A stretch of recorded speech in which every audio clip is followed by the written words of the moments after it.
वालेकुम वरहमतुल्लाहि वबरकातुहू। सबसे पहले हम जो आज आप अपने घरों के काम जो यहाँ छोड़ के आए हैं, मैं जो अपने घर से इतने दूर आई हूँ, इसका सिर्फ एक ही मोटिव है और एक ही मिशन है, वो है कि हम अपने आप को और बेहतर कैसे बनाएं, अल्लाह से ताल्लुक़ और कितना बेहतर बना सकते हैं। और थोड़ी बहुत मेरी लाइफ चेंजिंग एक्सपीरियंसेस और जो मेरी थोड़ी बहुत जर्नी रही है मैं आपसे शेयर कर सकूं। तो हम कोशिश करें कि जो हम बात कर रहे हैं उसे बस आप ये नियत करें कि आप सिर्फ सुनने नहीं आए, बल्कि अगर कोई चीज़ अगर आपके अंदर वो उतर जाती है, मेरी बात का कुछ आपको फ़ायदा पहुँचे। बिकॉज इवेंचुअली मैं बस यही चाहती हूँ कि जो भी हो या मैं जो भी कहूँ, ये इससे सिर्फ मेरे भाई बहनों को फ़ायदा मिले। और इसीलिए मैं अपने एक्सपीरियंसेस शेयर करती हूँ, ताकि शायद कोई मेरी जर्नी देख के या मेरी कोई बातों से या कोई मेरे कोई चीज़ से मोटिवेट हो जाए और उनके लिए भी फ़ायदेमंद हो जाए। तो आई थिंक सबसे पहले हम दरूद शरीफ पढ़ लेते हैं ताकि हमारी मदद हो जाए हर चीज़ समझने में। बिस्मिल्लाहिर्रहमानिर्रहीम। अब मैं इसमें ज़ोर से नहीं पढ़ूंगी, आप लोग अपना एक जो भी दरूद शरीफ आपको मुनासिब लगे आप पढ़ ले। वेल बस अल्लाह से ये दुआ है कि अल्लाह मुझसे अच्छी, मेरी ज़ुबान से अच्छी चीज़ें निकाले, जो मैं बात करने जा रही हूँ असरदार बातें निकाले और आप लोगों के बस दिलों में उससे उतार दे। कोशिश हमारी हमेशा ऐसी ही रहनी चाहिए, चाहे वो आप हो मैं हूँ, कि हम बस सीखें। सीखना इज़ इम्पॉर्टेंट। कौन सिखाता है डजेंट मैटर, कौन कह रहा है डजेंट मैटर, बट किसकी बात हो रही है ये सबसे ज़्यादा इम्पॉर्टेंट है। और हर जब भी हम कोई चीज़ सुनते, स्पेशली कोई भी मोटिवेशनल चीज़ जो हमारे ईमान को मजबूत करती है, हम कोशिश करें कि उसे अलर्ट रहकर सुने। और जैसे मैंने पहले कहा, नियत करें कि जो मैं सुन रही हूँ, क्योंकि वो इतनी अच्छी बात है, बस अल्लाह मेरे दिल में वो उतार दे और मुझे उस अमल की तौफीक नसीब अता फरमाए। बिकॉज उस चीज़ की जो एक फ़िक्र होती है ना, वो हम सब में होनी चाहिए, क्योंकि हम सभी जानते हैं, सब हमेशा बड़े बड़े उलमा कहते आए हैं, मैं भी वही चीज़ कहूँगी कि दुनिया फ़ना होने वाली चीज़ है। हमारा एग्जिस्टेंस, हम इस दुनिया में हो नहीं हो कोई वैल्यू नहीं रखता, दुनिया फिर भी वैसी चलनी है। लेकिन अल्लाह ने अगर हमें मौका दिया है इस दुनिया में आने का और हमें इंसान बनाया है, तो जाहिर सी बात है हमसे वो कुछ काम लेना चाहता है, वरना इतने सारे जानवर है शायद हम उस मखलूक में होते। पर अल्लाह ने हमें कोई जानवर नहीं बनाया बल्कि एक इंसान बनाया, तो बेशक वो हमसे कुछ काम लेना चाहता है। और उससे भी ज़्यादा ज़रूरी कि अल्लाह ने हमें ईमान में रखा है। अब हमें हम ईमान वाले घर में पैदा हुआ है, पैदाइशी ईमान हमारे साथ है। हमें उसे अलग तरीके से ढूंढना या जाके इस्लाम क्या होता है, जो लोग बिल्कुल नहीं जानते इस्लाम के बारे में, हमें उतना स्क्रैच से काम नहीं करना पड़ता है, क्योंकि अल्हम्दुलिल्लाह बचपन से मदरसा जाते हैं, हम कुरान की तिलावत करते हैं और मम्मी डैडी से सीखते हैं, घर का जो माहौल होता है हम उससे सीखते हैं, तो कुछ तो कच्चा पक्का हमें पता होता है। लेकिन जैसे जैसे हमारी उम्र बढ़ती है वो चीज़ें समझ में बेहतर आती है। बचपन में छोटे होते तो मम्मी डैडी कहते हैं इसलिए हम करते हैं, लेकिन जैसे जैसे हम बड़े होते हैं वो हमारे अंदर आ जाती है, फिर एक आदत बन जाती है और कुछ वक्त के बाद वो करना मोहब्बत बन जाती है। अब ऐसा लगता है ये नहीं करे तो अब कोई डंडा लेके तो नहीं खड़ा है। अगर आज आप कहीं जाते हो, आप नमाज नहीं पढ़ते, तो कोई आपको डंडे से पकड़ के मारने नहीं वाला है, लेकिन एक आपके अंदर इतनी अल्लाह की मोहब्बत आ जाती है कि आप सोचते नहीं, भले कोई नहीं देख रहा है पर मेरा अल्लाह देख रहा है और अल्लाह का हुक्म है नमाज का, तो मुझे वो फॉलो करना है। तो बहुत सारी चीजें जब आप एक वक्त के बाद आप हर चीज बाय चॉइस करते हो। आज मतलब एक टाइम पे मैं इतनी छोटी थी, फिर थोड़ी बड़ी हुई, अब ऐसी हुई, कल को मेरी उम्र और ज़्यादा बड़ी होगी। तो हम इंसान का जो ये एक नेचुरल प्रोसेस है, बच्चे से बूढ़े तक का, हमारे हर चीज़ हम अपने चॉइस से करते हैं। आज जब हम बड़े छोटे होते हैं तो ऑफकोर्स सबका कंट्रोल होता है, पेरेंट्स का होता है, घर में बड़े भाई बहनों का होता है एग्जाम्पल। लेकिन जब आप बड़े हो जाते, शादी हो जाते, तो कहीं ना कहीं एक फ्री विल होता है आपके पास, लेकिन आप उस फ्री विल का कैसे यूज़ करते हो वो बहुत ज़्यादा ज़रूरी है। आज हम कोशिश करते हैं, मैं ये कोशिश करती हूँ एक्चुअली कि मैं जितना हो सके इस्लाम के बारे में सीखूं, क्योंकि मुझे लगता है मैं जितना सीखती हूँ, मैं जितना सुनती हूँ, जब मैं कुछ और सुनती हूँ मुझे लगता है अच्छा ये भी है, अच्छा ये भी है। और स्पेशली जब घर में हमारे तालीम होती है रोज, और जब हम हिस्ट्री सुनते हैं, मुझे वैसे स्कूल में हिस्ट्री इतनी पसंद नहीं थी by the way, you know, मुझे बहुत बोरिंग लगता था, मुझे बहुत ही नींद आती थी जब मैं हिस्ट्री पढ़ती थी। पर जब से यू नो मैं मतलब एक प्रॉपर तरीके से फॉलो करने की कोशिश कर रही हूँ इस्लाम, अब मुझे हिस्ट्री इतना ज्यादा पसंद है कि मैं बता नहीं सकती हूँ। मैं घड़ी घड़ी मेरे हस्बैंड को बोलते ही रहती कि आप मुझे कुछ बताए, कुछ बताए, कुछ बताए, और कुछ बताए, और कुछ बताए, यू नो, इसके पहले क्या हुआ था, इसके साथ क्या जुड़ा था। और बेशक टफ है बिकॉज जब नाम जुड़ते हैं, और काफी बड़े बड़े नाम होते हैं एक्चुअली, यू नो, जब आप थोड़ी हिस्ट्री पढ़ते हो तो मैं नाम में इतनी कंफ्यूज हो जाती हूँ। मैंने कहा बहुत ही बड़े बड़े नाम है ये, लेकिन कोशिश करती हूँ कि मैं सीख जाऊं। और जब भी मुझे सिखाते हैं मैं सोचती हूँ या अल्लाह ये जो भी बोल रहे बस मेरे अंदर उतार दो, मतलब मेरा दिमाग इतना शार्प कर दो कि मैं ये सब सीख जाऊं और समझ जाऊं। और ये सिर्फ सीखने का नहीं है कि मुझे आना चाहिए, ये बात उसकी नहीं है, ये है कि समझना है कि इन लोगों ने ये सब क्यों किया। अब मैं आपको बोलूंगी आप बाहर जाके लड़ो और अपनी जान दे दो तो कोई नहीं जाएगा, जाहिर सी बात है ना, हर किसी को अपनी जान प्यारी होती है। लेकिन जब हम इस्लाम की हिस्ट्री देखते हैं और देखते हैं कि कैसे सहाबाओं ने और उनकी वाइफ्स ने और उनके बच्चों ने अपने यू नो फादर को, अपने हस्बैंड को सपोर्ट किया कि वो अब जा रहे हैं जंग लड़ने, एंड यू नेवर नो कि वो वापस आएंगे या नहीं, लेकिन वो उन्होंने कुर्बानी दी फॉर व्हाट? वो उनके जाती खुशी के लिए नहीं दी। ऑफ कोर्स जाती प्राउड होता है इंसान के, यू नो, अल्लाह के लिए कर रहे हैं, बट एक वो भी रहता है ना कि यार मेरी जस्ट शादी हुई है, मेरा छोटा बेबी है। आजकल हमारे ये सब रीजंस है ना कुछ चीजें नहीं करने की, या जब काम हम करते हैं और हमें अनफॉर्चुनेटली आज की तारीख में हलाल और हराम का डिफरेंस ही नहीं पता, हम जस्ट बिकॉज हम थोड़ा सा हराम की तरफ जाना चाहते हैं तो हम उसके अंदर अपनी मजबूरियां लेके आ जाते हैं कि अरे ये अभी सभी तो ले रहे हैं, अगर हम नहीं लेंगे तो मेरा भी घर का कैसे होगा, अभी स्कूल में इतनी फीस देनी होती है वो कैसे होगा, बाकी आप इतनी सारी चीजें एक्चुअली शैतान आपके सामने लाके खड़ा कर देता है कि आप वो डिफरेंस ही समझना भूल जाते हो, जिसमें से मैं एक थी। मुझे हर वक्त अपने प्रॉब्लम्स लगते थे कि यार ये तो प्रॉब्लम मेरा बहुत बड़ा है, ये तो ऐसे ही सॉल्व होगा, अगर मैं ये अभी छोड़ दूंगी तो मैं ये काम कैसे कर पाऊंगी, मेरा तो सोर्स ऑफ इनकम यही है। तो आई थिंक जैसे मैं हमेशा कहती हूँ कि हम सिर्फ एक जरिया है बात करने का, हिदायत अल्लाह के ही हाथ में है, और जिनको मिलती है उनके अंदर चाहत होनी चाहिए। ऐसा नहीं है, लोग कहते हैं ना कि अल्लाह जिसे चाहे हिदायत दे, बेशक पर वो उसे थोड़ी ना देगा जिसे चाहत ही नहीं है या जिसे तलब नहीं है, तो वो तलब रखना भी जरूरी है। क्योंकि जब मेरी बात हुई और लोग आके कहते थे, लोग कहते थे नहीं अल्लाह ने आपको चुन लिया है, अल्लाह ने आपको चुन लिया है, और ये अल्लाह ने आपको हिदायत दिया है। बेशक अल्लाह ने हिदायत दिया है, लेकिन अंदर एक चाहत भी तो चाहिए ना।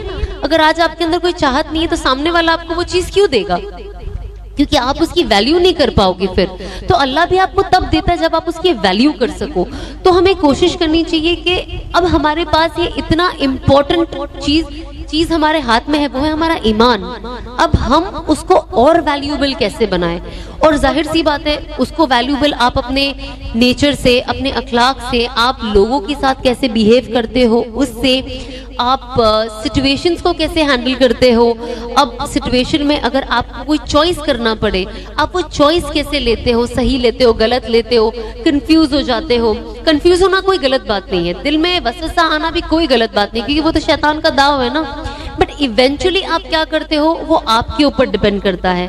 तो मैं हमेशा यही कहती हूँ कि ये चीजें होना बहुत नॉर्मल है, ये होगा, लेकिन आप अपना कॉन्फिडेंस लूज मत करो। बिकॉज आज की तारीख में हम सब आज औरतें काम कर रही है, अपने घर से बाहर निकलती है, एक फ्रीडम है, आपको वो फैमिली से भी मिलती है, वो सपोर्ट भी मिलता है, लेकिन हम कोशिश करें कि उस सपोर्ट का गलत फायदा ना उठाए।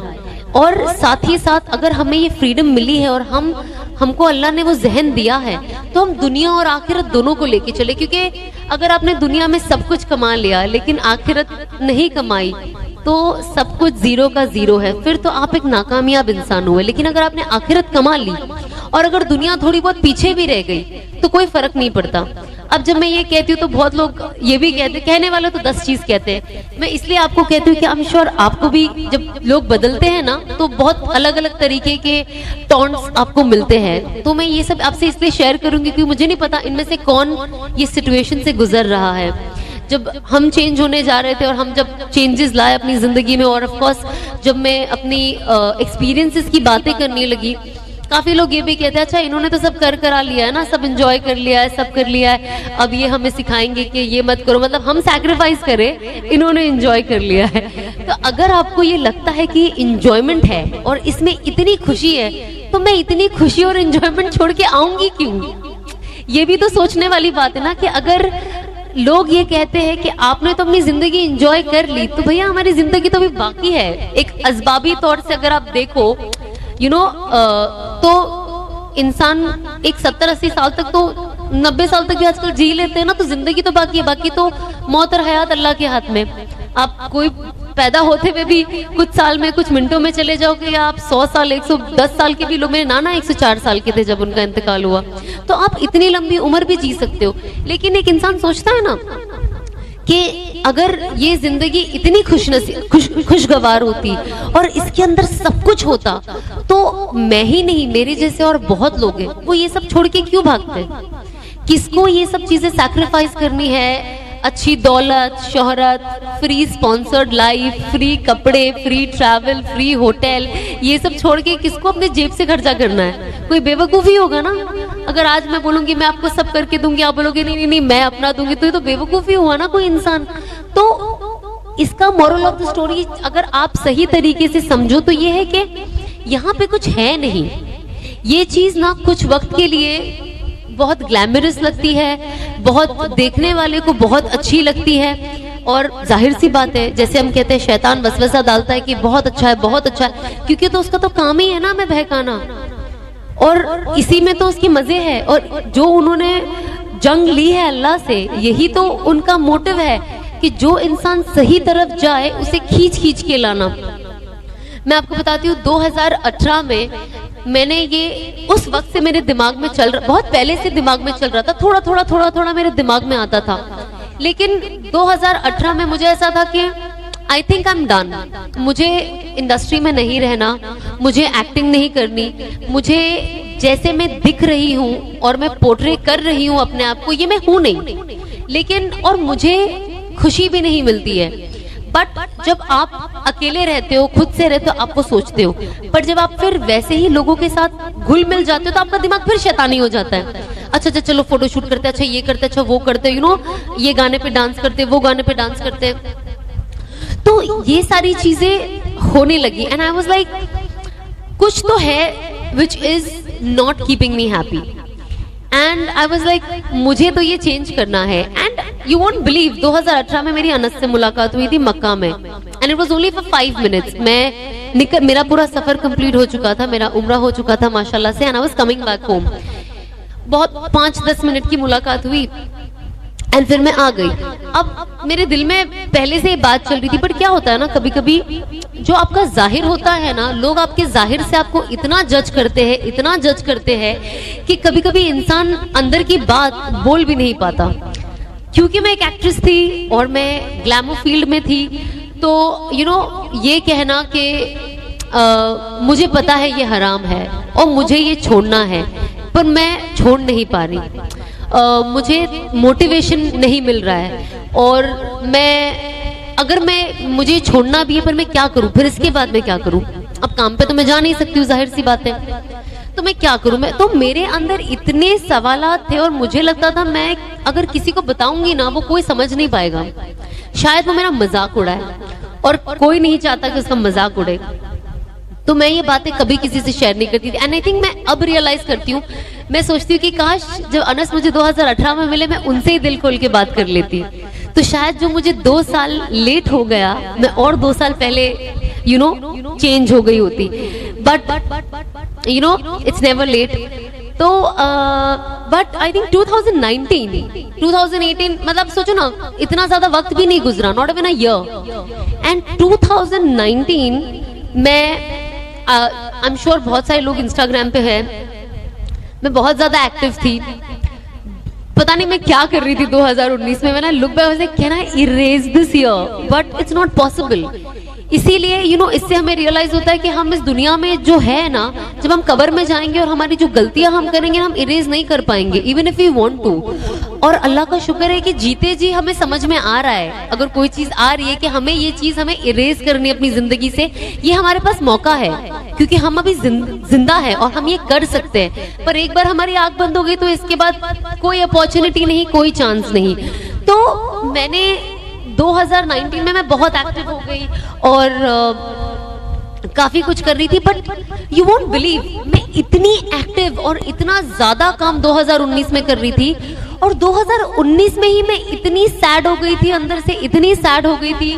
And also of course 2020 I have spoken very openly कि मैं डिप्रेशन से सफर कर रही थी, एंजाइटी थी मुझे, आई वाज सुसाइडल, मतलब ये सब कुछ एक साथ थॉट आ रहा था. एंड अनस से थोड़ी बहुत तो मेरी बात होते रहती थी, कोई भी मुझे इस्लामिक नॉलेज चाहिए होती थी तो मैं अनस से कॉल करके पूछ लेती थी कि मैं क्या करूं. बट 2020 आई डिसाइडेड कि पता नहीं क्या हुआ, मेरे अंदर से एक आवाज आई कि अगर मुझे कोई ठीक कर सकता है तो वो सिर्फ अनस है. मैं थोड़ी छोटी हूँ ना हाइट में, ओके सुनाई दे. हाँ, तो मुझे ऐसा लगा कि अगर कोई मुझे ठीक कर सकता है ना तो वो सिर्फ अनस है. आई don't know why, out of so many people I know, इतने मेरे जान पहचान वाले हैं और जिगरी दोस्त यार है, पर पता नहीं क्यों मेरे दिल ने सिर्फ और सिर्फ अनस का नाम लिया. जबकि हमारा तभी ऐसा कुछ था भी नहीं कि हमें शादी करनी है या निकाह का कुछ था, बट आई थिंक ये मुकद्दर था कि हमें एक साथ जुड़ना था और अल्लाह को हमें जुड़ाना था और जिंदगी बदलनी थी. तब मैं उनको बस, I still remember, I think it was 1 और 2 of Feb, मैंने उनको फोन किया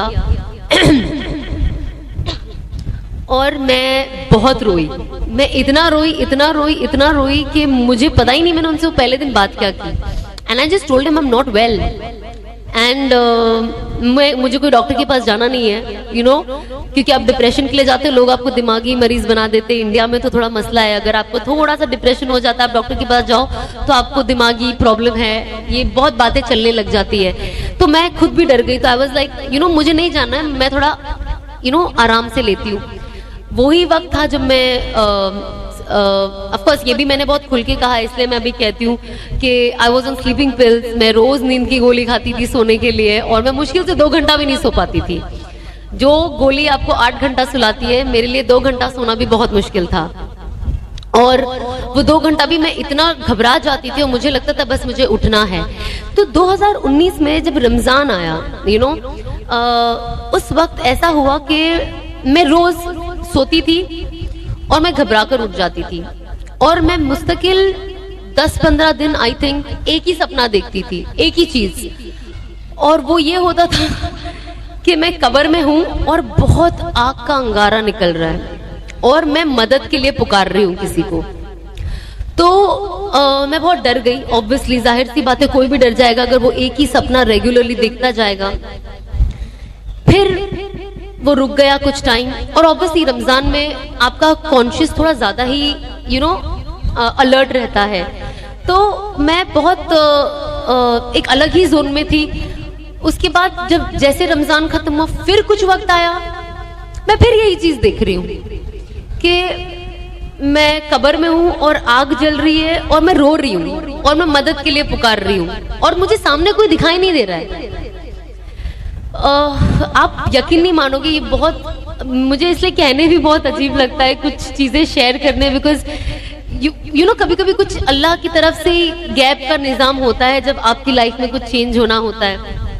आई स्टिल रिमेम्बर मैं 2019 में एक शूटिंग करने के लिए जॉर्डन गई थी और मैं बहुत थक गई थी तो मैं स्पा चले गई थी.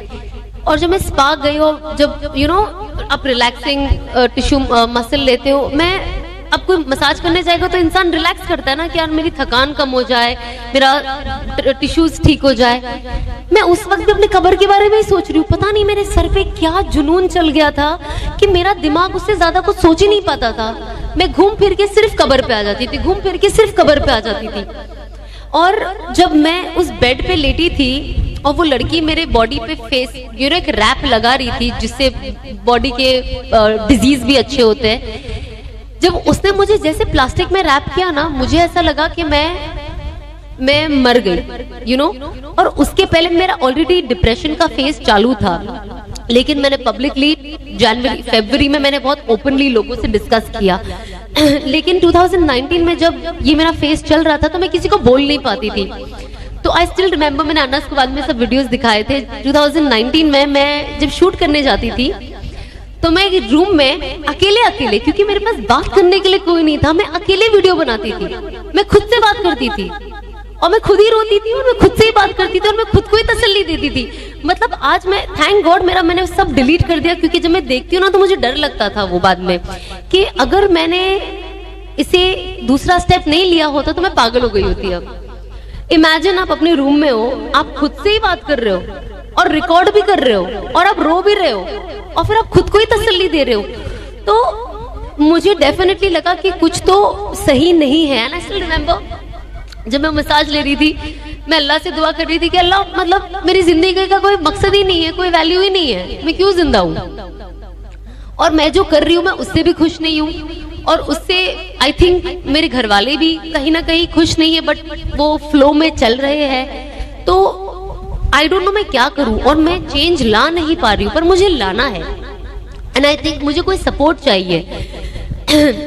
एंड अब यकीन नहीं मानोगे, जैसे मैं वो मसाज से उठी ना, मैं बस 2 कदम चली और मैं बेहोश होकर गिर गई। और जब मैं गिरी ना वहां पे, because it was a Muslim country, तो वो कुछ 2-4 वहां के जो वेटर्स थे, रेस्टोरेंट था बाहर, वो लोग आए और अल्हम्दुलिल्लाह लोग कुछ दुआ पढ़ने लग गए, कुरान की आयतें पढ़ने लग गए।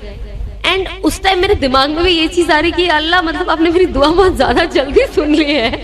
मतलब आई नो मैंने आपसे मांगा है, बट मुझे अभी नहीं मरना है, मुझे एटलीस्ट मेरे घर चले जाने दो, एटलीस्ट मैं अपने माँ बाप के साथ रहूं। ये होता ना दिमाग में ख्याल, I am sure, I don't know, पर आता है कि you don't want to lose your life in an alien place. आप चाहते हो आपके घर वाले हो। एंड मैं वापस आई एंड आई वाज लाइक कुछ तो अब इसके बारे में करना पड़ेगा, बिकॉज इंस्टाग्राम में मैं चीजें वीडियो बनाती हूँ, पोस्ट करती हूँ, पर अंदर ही अंदर लगता है कि यार ये मैं नहीं हूँ। लेकिन जो लोग मुझे देख रहे हैं वो समझ रहे हैं ये मैं हूँ, लेकिन असल में तो ये मैं हुई ही नहीं, क्योंकि मैं एक एक्टर हूँ, मैं ये कर रही हूँ, बट मेरे अंदर अल्हम्दुलिल्लाह अल्लाह ने वो अवेयरनेस क्रिएट कर दी है कि मैं जो कर रही हूँ वो गलत है। एंड आई थिंक ये उन चीजों की शुरुआत थी कि सबसे पहले कहते हैं ना, आप अगर कोई चीज से तौबा करना चाहते हैं तो सबसे पहले कि आप वो गुनाह समझे। अगर आप गुनाह को गुनाह ही नहीं समझ रहे तो आप तौबा किस लिए कर रहे हो। तो सबसे पहले मैंने ये चीज सीखा कि आप ये एक्सेप्ट करें कि ये गलत है, और अगर दुनिया के तमाम लोग भी मिलके गलत को सही कहेंगे तो वो सही नहीं होगा। कुछ साल पहले ये मेरा कॉन्फिडेंस पता है कहाँ से टूटा। I don't know if youngsters can relate to me. जब जो मैं काम करती थी तो मेरे एक मुस्लिम फ्रेंड थे और ऑफ कोर्स नॉन मुस्लिम, सभी मिक्स फ्रेंड ग्रुप होता है। तो मैंने कहा मैं इनको तो डिस्कस नहीं कर पाऊंगी, तो मैंने मेरे एक मुस्लिम जो दोस्त है, मेरा भाई जैसा है वो, तो मैंने उनको बोला कि यार जो भी है, जो मैं कर रही हूँ ना, भले सक्सेस नाम हो रहा है जो भी, पर मैंने कहा यार ये हराम की कमाई है, मुझे नहीं पता कि मैं इससे बाहर कैसे हूँ, मेरी हराम की कमाई को मैं हलाल कैसे करूँ। एंड आई रिमेम्बर मेरे दोस्त ने मुझे बोला था कि ऐसा नहीं होता है, तुम तो कितनी मेहनत कर रही हो, और आई एम श्योर ये बहुत, आई डोंट नो, पर ये बहुत लोगों के साथ होता है, ट्रस्ट मी। और ये एंटरटेनमेंट से रिलेटेड नहीं है, जरूरी नहीं कि आप एक्टिंग करो, आप जिंदगी में कुछ भी काम में आपका इनकम में हेरा फेरी हो सकती है। सो उन्होंने मुझे कहा कि यार आप तो लेकिन कितनी मेहनत करके कमा रही हो, ऐसा थोड़ा ना है, और आप कुछ गलत नहीं कर रही हो। मैं समझ गई, मैंने कहा उससे बात नहीं करनी है मुझे, क्योंकि ये मुझे और हराम 10 टाइम्स इंटू 10 टाइम्स हो जाएगा मेरा। मैंने कहा मुझे सजेशन नहीं लेनी। तो मैं समझ गई कि उस वक्त से मेरा मोटिवेशन एक्चुअली डिस्कस करने का टूट गया, क्योंकि अगर मैं इसको बोल रही हूँ, मैं हराम कर रही हूँ, तो सामने वाले को बोलना चाहिए ना, हाँ भाई कर रही है, छोड़ दे। तो ये मुझे और मोटिवेट कर रहा है कि ऐसे तो नहीं, तुम तो मेहनत करी। मैंने कहा ये तो मुझे जहन्नुम में फेंकेगा, इससे बात नहीं करनी है मुझे। तो मैंने अपने आप से फिर मैंने ना, बिकॉज आई हैड नोबडी, मैं आई स्टार्टेड वॉचिंग वीडियोस। मैं बड़े बड़े ओलमा के वीडियोस देखने लग गई। तारिक जमील साहब के वीडियोस मैं बहुत देखती थी, बहुत सुनती थी उनको। मैंने कहा मैं अब पर्सनली पढ़ना और सीखना शुरू करूंगी। And I think that's when बहुत सारी चीजें मेरे लाइफ में आने लगी। जैसे सबसे पहले तो अल्हम्दुलिल्लाह जब मेरा पहला उम्रा 2013 में हुआ, तो मैं माशाल्लाह से 5 उम्रा मैंने किया है अभी तक। एंड जब मैं पहले उम्रा में वहां गई ना, और जब मैं वापस आई, सबसे पहली तब्दीली मेरी जिंदगी में ये आई कि मैंने 5 वक्त की नमाज पढ़ना शुरू कर दी। नॉट ऑन टाइम बट पढ़ती थी। चेंजेस, हर चीज ग्रेजुअली आती है। एंड कभी कभी ऐसा लगता है क्यों आती है स्लो, सब फटाफट आ जाना चाहिए, अब ऐसा लगता है। बट उस वक्त because I was also working and in a profession जो एथिकल प्रोफेशन नहीं है, तो मैं 5 वक्त की नमाज एटलीस्ट पढ़ना शुरू कर दी। भले कज़ा हो जाती थी कभी, कभी शुरुआत में कुछ मिस हो जाती थी, लेकिन मैं पढ़ लेती थी। उसके बाद मुझे ऑफ कोर्स कुरान शरीफ पढ़ने में और इंटरेस्ट आने लग गया। ऐसा नहीं था मैं पूरा दिन लेके बैठ के पढ़ते रहती थी, बट मैं पढ़ती थी। अब अगर मुझे किसी ने बता दिया कि इशा के बाद सूरा मुल्क पढ़ना बहुत जरूरी है, कब्र में आपकी हिफाजत करेगा, तो मैंने वो एक वजीफा, मैंने कहा इसकी मुझे बहुत ज्यादा जरूरत है, मैंने वो हर इशा के बाद पढ़ना शुरू कर दिया। अब मैं आपको बताती हूँ, चेंजेस ना ऐसी छोटी छोटी चीजों से आती है, ऐसा नहीं कि इमीडिएटली आ जाएगी। जब मैंने ये पढ़ना शुरू किया तो मैंने इसको कभी मिस नहीं किया। उसके बाद मैंने किसी से सुना कि सूरा वाक़िया पढ़ना चाहिए मगरिब के बाद, तो बहुत अच्छा है, इससे बहुत फायदे। फिर मैंने सूरा वाक़िया पढ़ना शुरू कर दिया। फिर एक बार मेरी बहन ने मुझे बोला कि जुम्मा के दिन ना सूरा काफ पढ़ना चाहिए, उससे अगले जुम्मा तक अपनी प्रोटेक्शन होती है और चेहरे पे नूर आता है। मैंने कहा अच्छा। तो अल्हम्दुलिल्लाह 2 साल पहले मैंने शुरू किया और अब तक माशाल्लाह से हर जुम्मा सूरा काफ पढ़ती हूँ। तो इस तरीके से ना छोटी छोटी चीजें, और जब मैंने अपने आप को, अपना वक्त इन चीजों में इन्वेस्ट करना शुरू कर दिया, मुझे रियलाइज हुआ कि अब मेरी जिंदगी में सही इन्वेस्टमेंट हो रहा है। क्योंकि पहला जब मैं गलत चीजों में इन्वेस्टमेंट करती थी, अपने वक्त का जो फिजूल काम करती थी, तो उससे मेरे को फायदा कुछ नहीं हो रहा था। लेकिन इन चीजों से ना मुझे फायदा होने लगा। जब 2020 में अनस ने मुझे थोड़ा ना शुरुआत में पढ़ाई देने लगे ताकि मेरी एंजाइटी कम हो जाए, तो पहले उन्होंने बोला फजर के बाद आप चाश तक रुको। मुझे तो चाश की नमाज क्या पता नहीं थी, इमेजिन। तो पता चला चाश क्या होती है, फिर चाश की नमाज पढ़ने लग गई। उसके बाद सुबह में उठ जाती थी चाश तक, अगर आप जागो तो यासीन शरीफ पढ़ लेती थी रोज सुबह। फिर उसके बाद इशराक पढ़ती थी मैं फजर में। उसके बाद चाश्त पढ़ती थी मैं उठकर। बोले रोजी के लिए, रोजी तो सब कुछ ही होती है ना। आज आप रोजी का वजीफा डालो, देखो आप कितने लोग पढ़ते हैं। अगर आप काउंट कर सकते होगे तो अगर 200 का मजमा होगा, और अगर काउंटर में काउंट कर सकूं तो हर कोई पढ़ लेगा, बिकॉज रोजी किसको नहीं चाहिए। तो ये एक चीज है कि ये सबकी जरूरियाती चीजें, नेसेसरी भी है, लग्जरी भी है, लेकिन अगेन तरीका, हम इस रोजी को कमाने का हमें कौन सा जरिया चाहिए, ये बहुत जरूरी है। लोग जैसे देखते रोजी का दुआ, रोजी का वजीफा, फटाफट पढ़ना शुरू, लेकिन जब वो रोजी आपके पास आती है फिर आप ये नहीं देखते कि कौन से जरिए से आ रही है। And I think that is where हमारी बरकतें, हम कहते हैं ना बरकत नहीं है, यहाँ ही बरकतें खत्म होती है। तो जब अनस ने इतने सारे शुरू में वजीफे दिए थे, मुझे इतना गुस्सा आता था अनस के ऊपर ही कि जब ये फोन करते थे मुझे लगता था फोन रखो, मेरे पास पढ़ने के लिए इतनी सारी चीजें, फिर बीच में मुझे काम भी करना है। तो उन्होंने कहा ज़ोहर के बाद सूरा फतह पढ़ो। मैंने कहा अच्छा ठीक है। उसके बाद आप दुआ मांगते हो ना, पहले कैसी थी दुआ, या अल्लाह मुझे ये दे दे, अल्लाह मियां मुझे वो दे दे, ये ठीक कर दे, वो ठीक कर दे, इन सबको जन्नत पहुंचा दे, मुझे भी जन्नत पहुंचा दे। अमल कुछ नहीं करना है, पर जन्नत हमको जाना है। घर में रोजी एकदम परफेक्ट होनी चाहिए, काम भी एकदम परफेक्ट मिलना चाहिए, और सब कुछ एकदम परफेक्ट होना चाहिए। हस्बैंड भी एकदम बैंग ऑन होना चाहिए। हमको कुछ नहीं करना है, हमको कुर्बानी नहीं देनी है, पर हमको हस्बैंड परफेक्ट चाहिए, सास ससुर परफेक्ट चाहिए, माँ बाप परफेक्ट चाहिए, भाई बहन, रिश्तेदार, दोस्त, रोजी, बॉडी, हर चीज। जब बॉडी की बात आती है ना तो लोग बराबर 24 घंटा डाइट करते हैं, जिम जाते हैं, वॉक करने निकलते हैं, लेकिन जब ईमान के ऊपर बात आती है ना, जो अल्लाह देता है, तो उसके लिए हमें किसी को मेहनत नहीं करनी, वो फ्री में चाहिए सब। ये बहुत लोगों का नजरिया है। तो अब मैं कोई भी वजीफा देती हूँ ना, उसके अंदर मैं डालती हूँ इससे रोजी तो आती ही आती है, ताकि जब आप ये कहते हो ना तो लोग थोड़ा और हर वजीफे को पढ़ते हैं। क्योंकि लोग मुझे पूछते हैं रोजी का कोई वजीफा बताओ, अभी तो पूछते हैं हस्बैंड के लिए कोई वजीफा बताओ। मैंने कहा हर चीज के लिए वजीफा ये है कि आप अल्लाह पे यकीन रखो, आप कुरान पढ़ोगे और खुश दिल से पढ़ोगे, और जो जो हमें पढ़ने के लिए बताया गया पढ़ोगे ना, आपकी सारी प्रॉब्लम वैसे ही हल हो जानी है। आपको कोई तावीज दौरे की जरूरत नहीं है, कोई बाबा के पास जाने की जरूरत नहीं है, किसी को बोलने की जरूरत नहीं है कि आप ये कर दो, कोई चढ़ावा चढ़ाने की जरूरत नहीं है। जो आज प्रॉब्लम है, यू नो, हम नमाज नहीं पढ़ते, लेकिन जब हम किसी को देखेंगे, अरे प्लीज मेरे लिए दुआ करना, अरे तुम खुद अपने लिए कर सकते हो।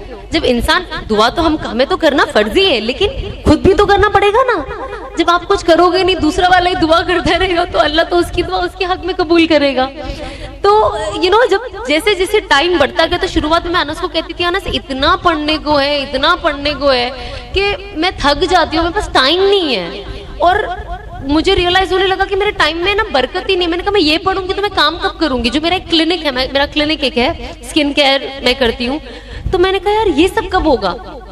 आप यकीन नहीं मानोगे, आज मैं वही सारी चीजें पढ़ती हूँ, पर अल्लाह ने इतनी बरकत दी है वो टाइम में कि अब जब मैं सोचती हूँ कि एक वक्त था कि मुझे लगता था कि मेरे पास वक्त ही नहीं है, और अब मैं सब पढ़ लेती हूँ, मेरे पास फिर भी वक्त होता है। तो ये सारी चीजें विथ प्रैक्टिस आती है। हर चीज आप प्रैक्टिस करोगे तो प्रैक्टिस के साथ आती है। लेकिन of course belief is very important. जैसे कि मैं हमेशा जब मेरे आसपास के लोग होते हैं, जब मुझसे इन सारी चीजों के बारे में पूछते हैं, मैंने कहा मैं यही कहती हूँ कि आपका यकीन होना बहुत जरूरी है। लोग क्या करते हैं ना आज की तारीख में, ये मेरा साथ भी मसला था कि हम अल्लाह पे यकीन रखते हैं, हम कुरान पे यकीन रखते हैं, पर हमारा दिल ना 100% यकीन नहीं करता है। आज हम बोलते हैं ना अल्लाह बेहतर करेगा, लेकिन हम वो ना 50% बोलते हैं, 100% दिल से नहीं बोलते कि अल्लाह बेहतर करेगा। हम 50% ना मखलूक के ऊपर छोड़ देते हैं कि नहीं यार अल्लाह बेहतर करेगा यार, लेकिन पर मैं ये इंसान पे कितना डिपेंडेंट हूँ। तो ये चीज ना मेरे अंदर भी बहुत पहले थी कि मुझे ऐसा लगता था कि मेरा तवक्कुल ना अल्लाह से ज्यादा मखलूकों में हो गया है, कि अल्लाह से 10 मिनट में मांग लेती हूँ, लेकिन सामने वाले मखलूक को तो 1 घंटा पटाती हूँ मैं, ये कर दे भाई, वो कर दे, प्लीज प्लीज मेरा ये काम हो जाए। उसके लिए 4 दिन पहले फील्डिंग करती हूँ कि 4 दिन पहले से मैं माइंड सेट और माइंड बनाना रेडी करूंगी, तो शायद ये इंसान मुझे काम दे दे या मेरा काम हो जाए।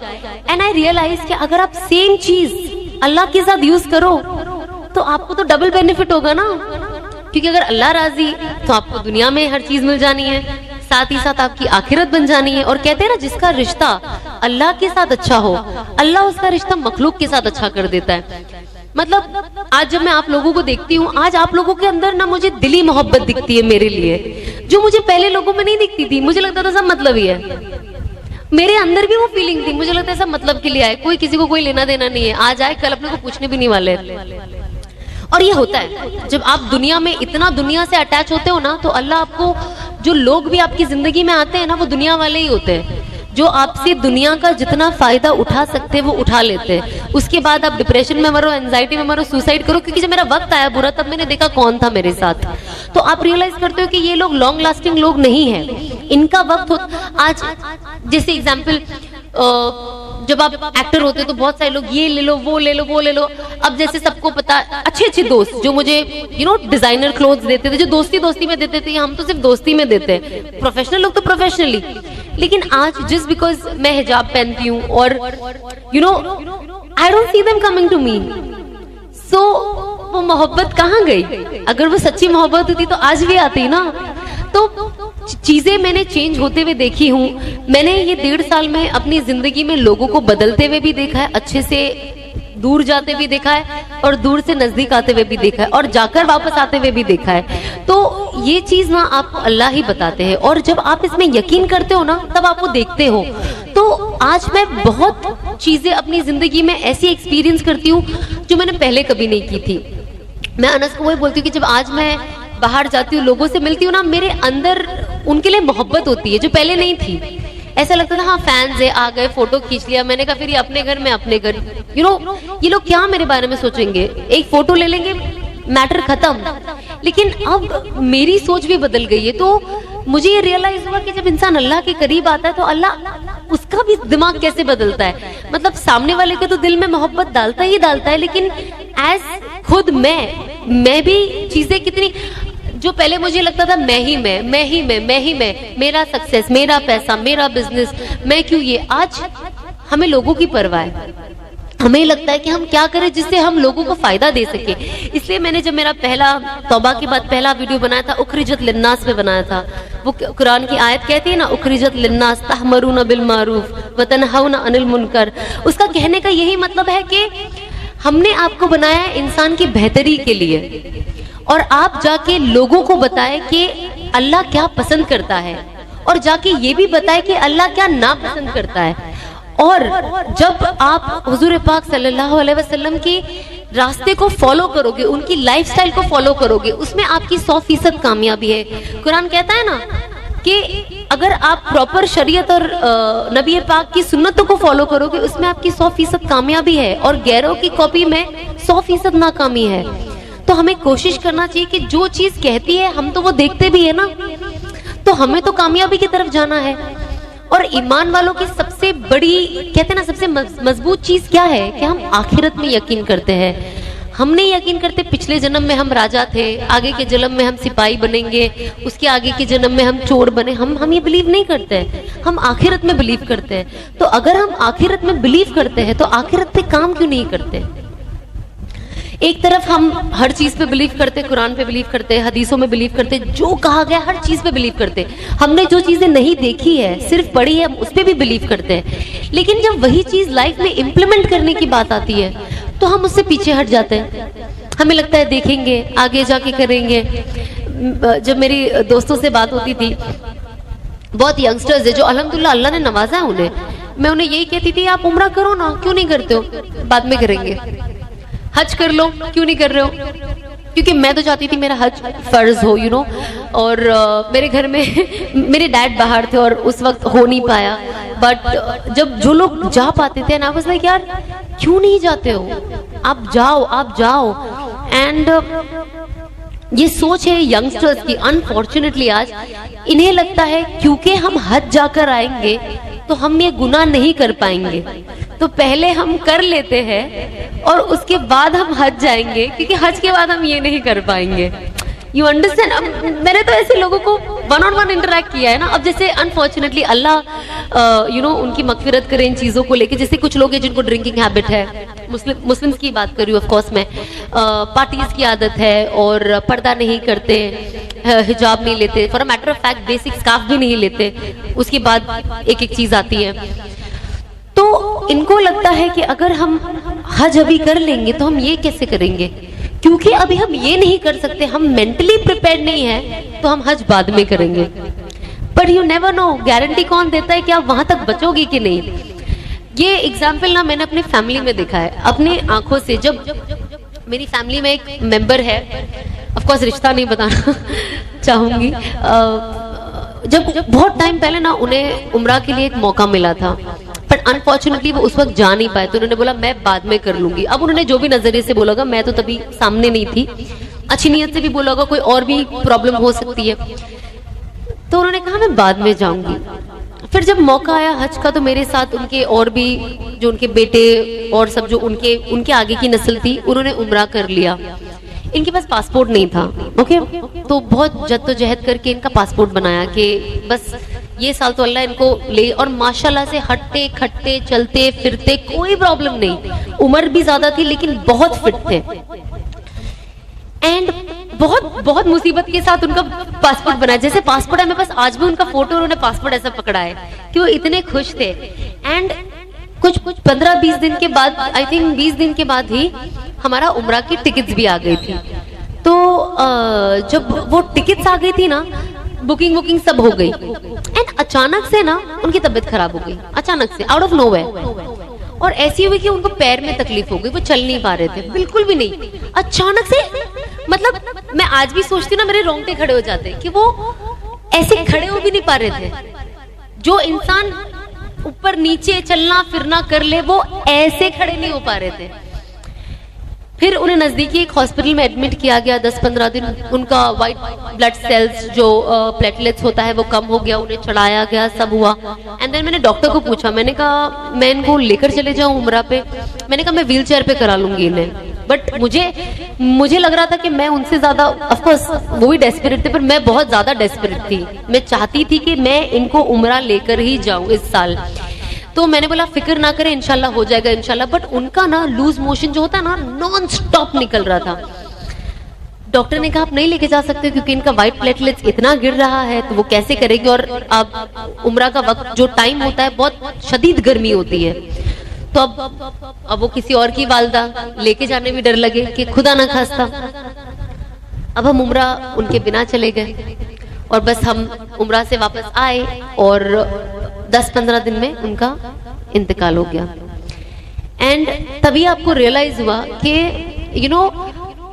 ये जो अपॉर्चुनिटीज होती है ना लाइफ में, इसे जाने नहीं देना चाहिए कि हम आगे करेंगे या हम बाद में चले जाएंगे। आपको जब मौका मिले आप जाओ, आप नियत करो कि आपको जाना है। क्योंकि जब मैंने वो देखा ना, मैंने सोचा कि यार जब लोग कहते हैं ना कि अल्लाह उनकी मगफिरत करे, मैं हमेशा उनके लिए दुआ करती हूँ, आप भी दुआ करें अल्लाह उनकी मगफिरत करे। लेकिन ये सारी चीजों से हमें सबक मिलता है, इससे कोई नेगेटिव बात नहीं है, पर सबक मिलता है कि वाकई अल्लाह जिसे बुलाना चाहे। पासपोर्ट हाथ में, टिकट रेडी, वीजा आ गया और सिर्फ 1 हफ्ता रह गया आपको फ्लाई करने के लिए, और अल्लाह ने आपको अल्हम्दुलिल्लाह इस 1 हफ्ते से पहले एकदम फिट रखा, एकदम फिट। एंड इमेजिन उम्रा जाने से पहले ही।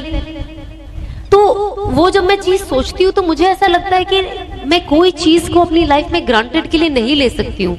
आप कोई भी चीज ग्रांटेड पे ना लेके, हम आज जैसे मेरी सिस्टर्स थे, जब हर साल मेरे फैमिली में से कोई ना कोई हमें ज्वाइन करता था उम्रा में, मेरे साथ आते थे, तो वो हमेशा एक चीज बोलते थे, अच्छी के लिए बोलते थे। उनका एक उम्रा होता था, तो वो कहते थे अरे तुम तो, क्योंकि हर साल मैं नए फैमिली मेंबर के साथ जाती थी, तो वो कहते थे अरे आप तो माशाल्लाह से हर साल चले ही जाते हो, अभी हम लोग पता नहीं नेक्स्ट कब आएंगे, आप तो हर साल चले ही जाते हो। एंड आई वाज थिंकिंग कि अल्लाह ने कैसा निजाम बनाया, मेरा 2018 से उम्रा जाना ही बंद हो गया। 18 में मैंने काम शुरू किया, 19 में नहीं जा पाई, 20 से लॉकडाउन, 21 भी, अब रो रहे और तड़प रहे कि अल्लाह बुला ले। तो जरूरी नहीं है कि अगर आपके पास पैसा भी हो तो आप जा पाओ, अल्लाह ऐसी सिचुएशन क्रिएट कर देता है कि सब होते हुए भी नहीं जा पाते हो आप। कितने लोग हैं जो हज नहीं जा पाते बिकॉज हज इज एक्सपेंसिव, पेमेंट, पैसा नहीं है। पर कितने लोग हैं जिनके पास बेशुमार पैसा है पर जाते ही नहीं है। मैं किसी को जानती थी जो मैं कहती थी उन्हें कि आप अपनी अम्मी को भेज दीजिए, तो कहते थे नहीं, अम्मी ने कहा कि मेरे बदले आप किसी और को भेज दीजिए जिसके पास पैसे नहीं है। मैंने कहा बेशक आप 10 को भेज दीजिए, आप पे तो फर्ज है ना लेकिन जाना। आप सोचो, जब मैं ये कभी कभी जब लोगों को ऐसी बातें करते हुए सुनती हूँ ना, मुझे डर लगता है कि कभी कभी ऐसी बातों में शामिल होकर सुन लेने से भी मुझे गुनाह ना हो जाए कि यार मैंने ये बातें सुन के अप्रिशिएट, क्योंकि कभी कभी माहौल ऐसा होता है और आप कुछ ऐसे लोगों के साथ होते हो कि आप बोल नहीं पाते हो कि बुरा ना लग जाए, कैसे बोलूं, उम्र में बड़े हैं, औहदे में बड़े हैं, जो भी चीज है। पर कभी कभी ये सारी चीजें देख के लगता है कि अल्लाह ऐसी चीजें हमारे जुबान से कभी मत निकालना, क्योंकि ये कितनी डरावनी चीज है कि ऐसा हो सकता है। जब मैं 2013 में उम्रा पे गई ना, मैं हमेशा यही दुआ करती थी, आप यकीन मानो ना मानो, मैं अल्लाह से एक ही चीज की दुआ करती थी कि अल्लाह मुझे हराम से निकाल दे और हलाल में डाल दे, मुझे हलाल की रोजी दे दे। मुझे नहीं पता कैसे दोगे, मुझे नहीं पता मैं क्या करूंगी, क्योंकि मुझे कुछ आता भी नहीं है करने, क्योंकि मैं एक्टिंग में ही रही हूँ और लकीली मैं स्किन केयर में बहुत अच्छी थी। तो अल्लाह ने कैसे गैप से निजाम बनाया कि मेरा क्लिनिक ही खोल दिया। अब उस साल तो बहुत जद्दोजहद से वो क्लिनिक खुला था, तो और रमजान के टाइम पे खुला था, तो अनफॉर्चुनेटली वही मेरा पहला साल था जब मैं जाना मेरा 2018 से उस साल से नहीं जा पा रही थी। तो मैं अल्लाह से यही दुआ करती थी कि अल्लाह हलाल का जरिया बना दे, हलाल का जरिया बना दे, हलाल का जरिया बना दे और मुझे सही रास्ते पे लेके आ जा। आज जब मैं कुछ चेंजेस अपने अंदर देखती हूँ ना, तो और जब मुझे फ्लैशबैक याद आता है तो ऐसा लगता है कि वो कहते हैं ना कि अल्लाह 24 घंटा खैर मांगो, अल्लाह से अच्छा ही मांगो, अपने गुमान से भी बेहतर मांगो, क्योंकि अल्लाह पूरे दिन में कोई भी दुआ आपकी सुन सकते हैं। एंड आई रिमेम्बर जब मैं सऊदी जाती थी उम्रा पे बहुत सारे लोग हिजाबीज को देखते हैं ना, जो हम जैसे लिबरल्स होते थे वो टाइम पे, तो कहते थे यार कैसे रह लेते ना इतनी गर्मी में, इतना हिजाब सर बंद। वो एक लेवल। दूसरा, हम जाते थे खाना खाने के लिए, हम देखते थे वो नकाब उठा के खाते थे, सोचते कैसे खा लेते होगे ना ये लोग, मतलब कैसे, मतलब ऐसे उठा के ऐसे कोई कैसे खा सकता है। एंड मेरे साथ जो और भी पहचान वाले, तो कुछ कुछ एक साथ आप एक ही बार जाते रहो तो बहुत पहचान वाले मिल ही जाते। एक बार ऐसे मेरे दिमाग में ख्याल आता भी था, बट कभी कभी जब मैं हिजाबियों को देखती थी ना, मैं कहती थी अल्लाह मुझे ऐसा बना दे। तो जब आज मैं अपने आप को देखती हूँ कि आज मैंने हिजाब ले लिया, तो मुझे लगता है मेरी उस दिन की दुआ कबूल हुई है, जो मैंने मक्का में अल्लाह से दिल से मांगा कि या अल्लाह मुझे भी इन जैसा बना दे। तो अल्लाह ने कहीं ना कहीं एटलीस्ट आप जैसा नहीं, लेकिन थोड़ा आप लोगों से थोड़ा थोड़ा पहुंच रही हूँ मैं आपकी तरफ, एटलीस्ट आधा रास्ता पहुंचा दिया है मुझे। तो बस आप यही कोशिश करें कि जब हम ये चीजें देखें, अल्लाह से बेहतरी मांगे, अल्लाह से खैर मांगे, अल्लाह से अपने गुमान से ज्यादा मांगे। हम तो इंसान है, हमारी सोच और चाहत ना बस इतनी सी होती है, हमारे लिए इतनी बड़ी होती है, पर एक्चुअली वो दुनिया में इतनी सी होती है। तो कहते हैं ना, अल्लाह को अल्लाह की जात के हिसाब से मांगे। आप कुछ भी मांग सकते हो। मैं तो जन्नतुल फिरदौस के नीचे मांगती ही नहीं हूँ, उसके नीचे वाली 6th वाले में भी हमको नहीं आना, उसके नीचे में हमको टॉप वाली में ही रहना है। अल्लाह मियाँ देना तो यही देना, आपकी जियारत करनी है मुझे आपसे सूरा रहमान सुनना है, मुझे मेरे नबी पाक से सूरा यासीन सुनना है, मुझे वही चाहिए, और मुझे मेरे घर वालों के लिए भी वही चाहिए, मुझे उम्मत के लिए भी वही चाहिए। अब अगर मुझे लोगों के लिए चाहिए तो मुझे क्या करना होगा? मुझे दावत का काम करना होगा, क्योंकि अगर मैं दावत का काम नहीं करी तो मैं लोगों को कैसे बता पाऊंगी कि यहाँ तक पहुँचने का तरीका क्या है, या जिनको पता है मैं उनको इंस्पायर कैसे कर पाऊंगी। हर किसी को ना पुश की जरूरत होती है। हम रोज नमाज पढ़ लेते हैं 5 वक्त की, कभी कभी आलस आ ही जाता है ना, एक पुश की जरूरत होती है। कभी मैं अम्मी को देख के चलो ये खड़े हो गए, मैं अब तक पड़ी नहीं, खड़ी हो जाती हूँ। कभी मेरी बहन को देख के, कभी मेरे हस्बैंड को देखकर। तो हर इंसान को जिंदगी के हर पड़ाव पे ना एक मोटिवेशन चाहिए, मरते दम तक। एक अल्लाह का प्यार और वो जुनून होता ही है, बट इंसान है, नफ्स है, कंट्रोल तो करते हैं, कोशिश भी करते हैं। उनके लिए मैं 2 रकात अलग नमाज पढ़ती हूँ, मेरी नफ्स के लिए। तो उसके अलावा भी बहुत जरूरत पड़ती है कि आपको कोई मोटिवेट करे।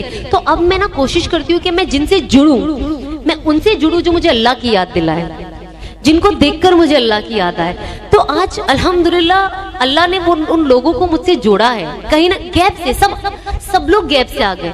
आज जैसे असफिया आपा को मैं जानती हूँ, ऑल ऑफ सडन मैं निकाह में हम मिले, एंड क्योंकि अनस की इनके हस्बैंड रजाक भाई से बहुत अच्छी पहचान है, मेरा कब इनसे ताल्लुक जुड़ गया मुझे पता ही नहीं चला, जबकि हम लोग very different people. But obviously change होने के बाद मैं एकदम ही ऐसी, मतलब मैं बहुत जल्दी घुल मिल गई हर चीज, मतलब लाइफस्टाइल में, हर चीज में।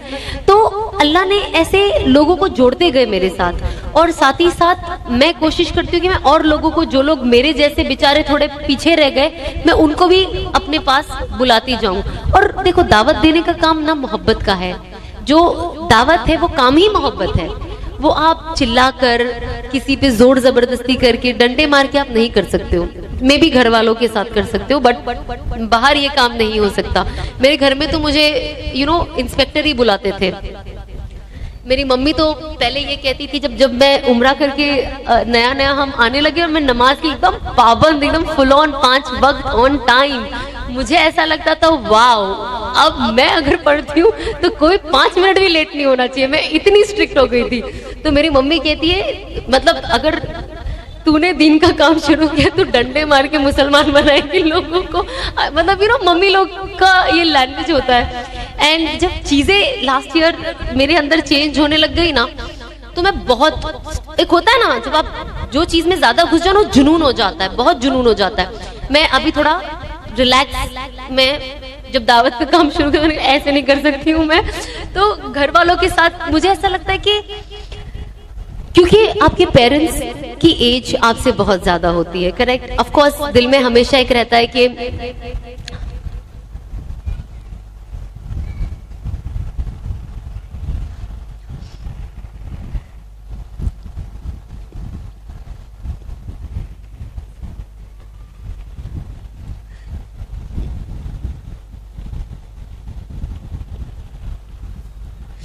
कि जितना वक्त वो आपके साथ अभी तक गुजार चुके हैं, आगे उनके पास उतना वक्त है कि नहीं। एंड आई थिंक पेरेंट्स से इम्पोर्टेंट आपकी लाइफ में कुछ नहीं होता, एंड इररिप्लेसेबल लॉस है। मैं मेरी मम्मी को देखती हूँ, मुझे डर भी लगता है, मुझे मोहब्बत भी होती है। मुझे लगता है एक दिन होगा जब भी मेरे सामने नहीं होंगे, और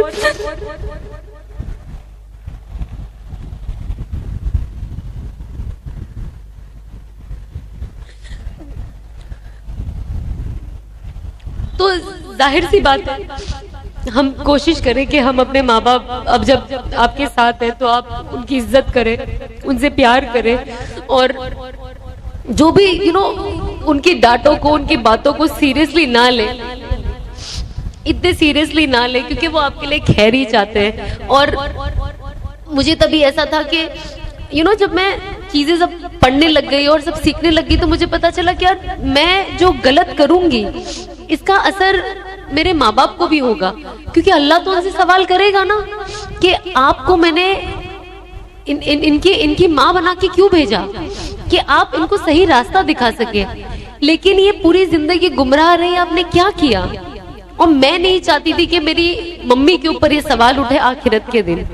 तो मैं नहीं चाहती हूँ कि मेरी मम्मी सिर्फ इस दुनिया में खुश रहे कि मैं काम कर रही हूँ, उनके लिए एक्सपेंसिव कपड़े ला रही हूँ, इन्हें घुमाने लेके जा रही हूँ, पर इनकी आखिरत जीरो कर रही हूँ, एक ऐसा काम करके जो गैर मुनासिब है। और इस पे तो हर मतलब अल्लाह की लानत है, फरिश्तों की लानत है, हर किसी की लानत है जब इंसान गुमराह हो जाता है तो। और मैं नहीं चाहती हूँ कि मेरे माँ बाप के साथ इस तरीके से हो। तो जाहिर सी बात है, मेरे दिमाग में सबसे पहले आया, जब मैंने तौबा भी की ना, तो मैंने अल्लाह से यही नियत की कि अल्लाह मैं तौबा तो कर रही हूँ, बट मेरी तौबा का सबसे मेन रीजन है, डेफिनेटली मेरी मगफिरत तो है, बट या अल्लाह सबसे पहले मेरी माँ बाप की मगफिरत कर देना, क्योंकि ये लोग जाने अनजाने में मेरी इस जर्नी का हिस्सा रहे हैं, और पता नहीं किस चीज की वजह से ये मुझे रोक नहीं पाए, मैं रुक नहीं पाई, जो भी हुआ, बट मैं नहीं चाहती हूँ कि इसका अजाब इनको पड़े। और मैंने रियलाइज किया कि अब मैं इतना अच्छा करना चाहती हूँ, इतना अच्छा करना चाहती हूँ, और अपनी जिंदगी को इतना अच्छा करना चाहती हूँ कि इन सब का सवाब मेरे माँ बाप को मिले।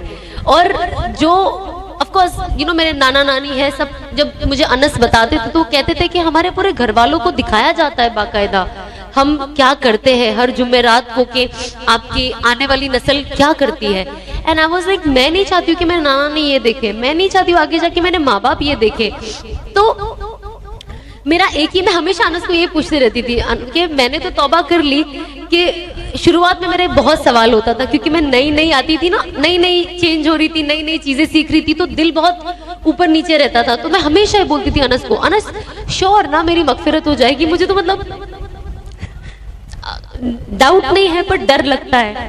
तो दुआ तो हमेशा मांगती हूँ, पर कभी भी एक डर बैठा रहता है कि अल्लाह ने मेरी मगफिरत करी है कि नहीं, मेरे गुनाहों को माफ किया है या नहीं। क्योंकि एक होता है ना जाती गुनाह होता है, ठीक है, जो आपसे जुड़ा है, आप अब अपने घर में क्या कर रहे हो, कैसे कर रहे हो, वो आपसे जुड़ा है, कोई देख नहीं पाता है। आप कभी भी तौबा करके करेक्ट कर सकते हो उस चीज को, है ना। लेकिन हम अनफॉर्चुनेटली एक ऐसे प्रोफेशन में थे, कहते ना ऐलानी गुनाह, खुद तो कर ही रहे, साथ ही साथ और लोगों को अपने साथ लेकर डूब रहे। अब मुझे जब इतना मजमा फॉलो करता था, मुझे इंस्टाग्राम पे ऑलमोस्ट 42 लाख फॉलोअर्स है, फेसबुक पे 20-30 लाख फॉलोअर है, स्नैपचैट पे है, एंड आई वाज लाइक, मैं 1 करोड़ से ज्यादा लोगों को गुमराह कर रही हूँ, और इनकी नस्लें चलती रहेगी, जो इनसे देखकर इस सब का तो इनडायरेक्ट गुनाह मुझे आएगा ना। तो अब मुझे क्या करना चाहिए। एंड तब मुझे पता था कि अब मेरा काम दावत का है, और जो मैंने ऐलानी, चाहे आप, मुझे तो सच्ची कहूँ तो वर्ड बोलते हुए भी शर्म आती है, क्योंकि मैं खुद के लिए ही बोलूंगी तो मैं स्किप करूंगी, बट जो भी हम करते थे खुलेआम, एटलीस्ट मेरा ये था कि अब मैं उसी प्लेटफॉर्म को, उसी लोगों को यूज करके अपना सही चीज, उस प्लेटफॉर्म को एक सही चीज का जरिया बनाऊंगी, और दीन की दावत देने का एक जरिया बनाऊंगी। और कहते ना कि कोई चीज अगर आपको कोई गुनाह की चीज अगर आपको करेक्ट करनी हो तो आपको पहले वही चीज से करेक्ट करना शुरू करना पड़ता है। तो मेरे अंदर ये 2019 से ही आ गया था कि जो मैं कोई वीडियो डालती थी, कोई ये डालती थी, मैंने कहा यार मुझे देख के 4 लोग और बना रहे। तो उस टाइम तो बहुत अच्छा होता था ना, मुझे देख के इन लोगों ने इतना टिकटॉक बनाया, वाह, मुझे देख के लोगों ने ये डांस किया, मतलब मैंने इन्फ्लुएंस किया।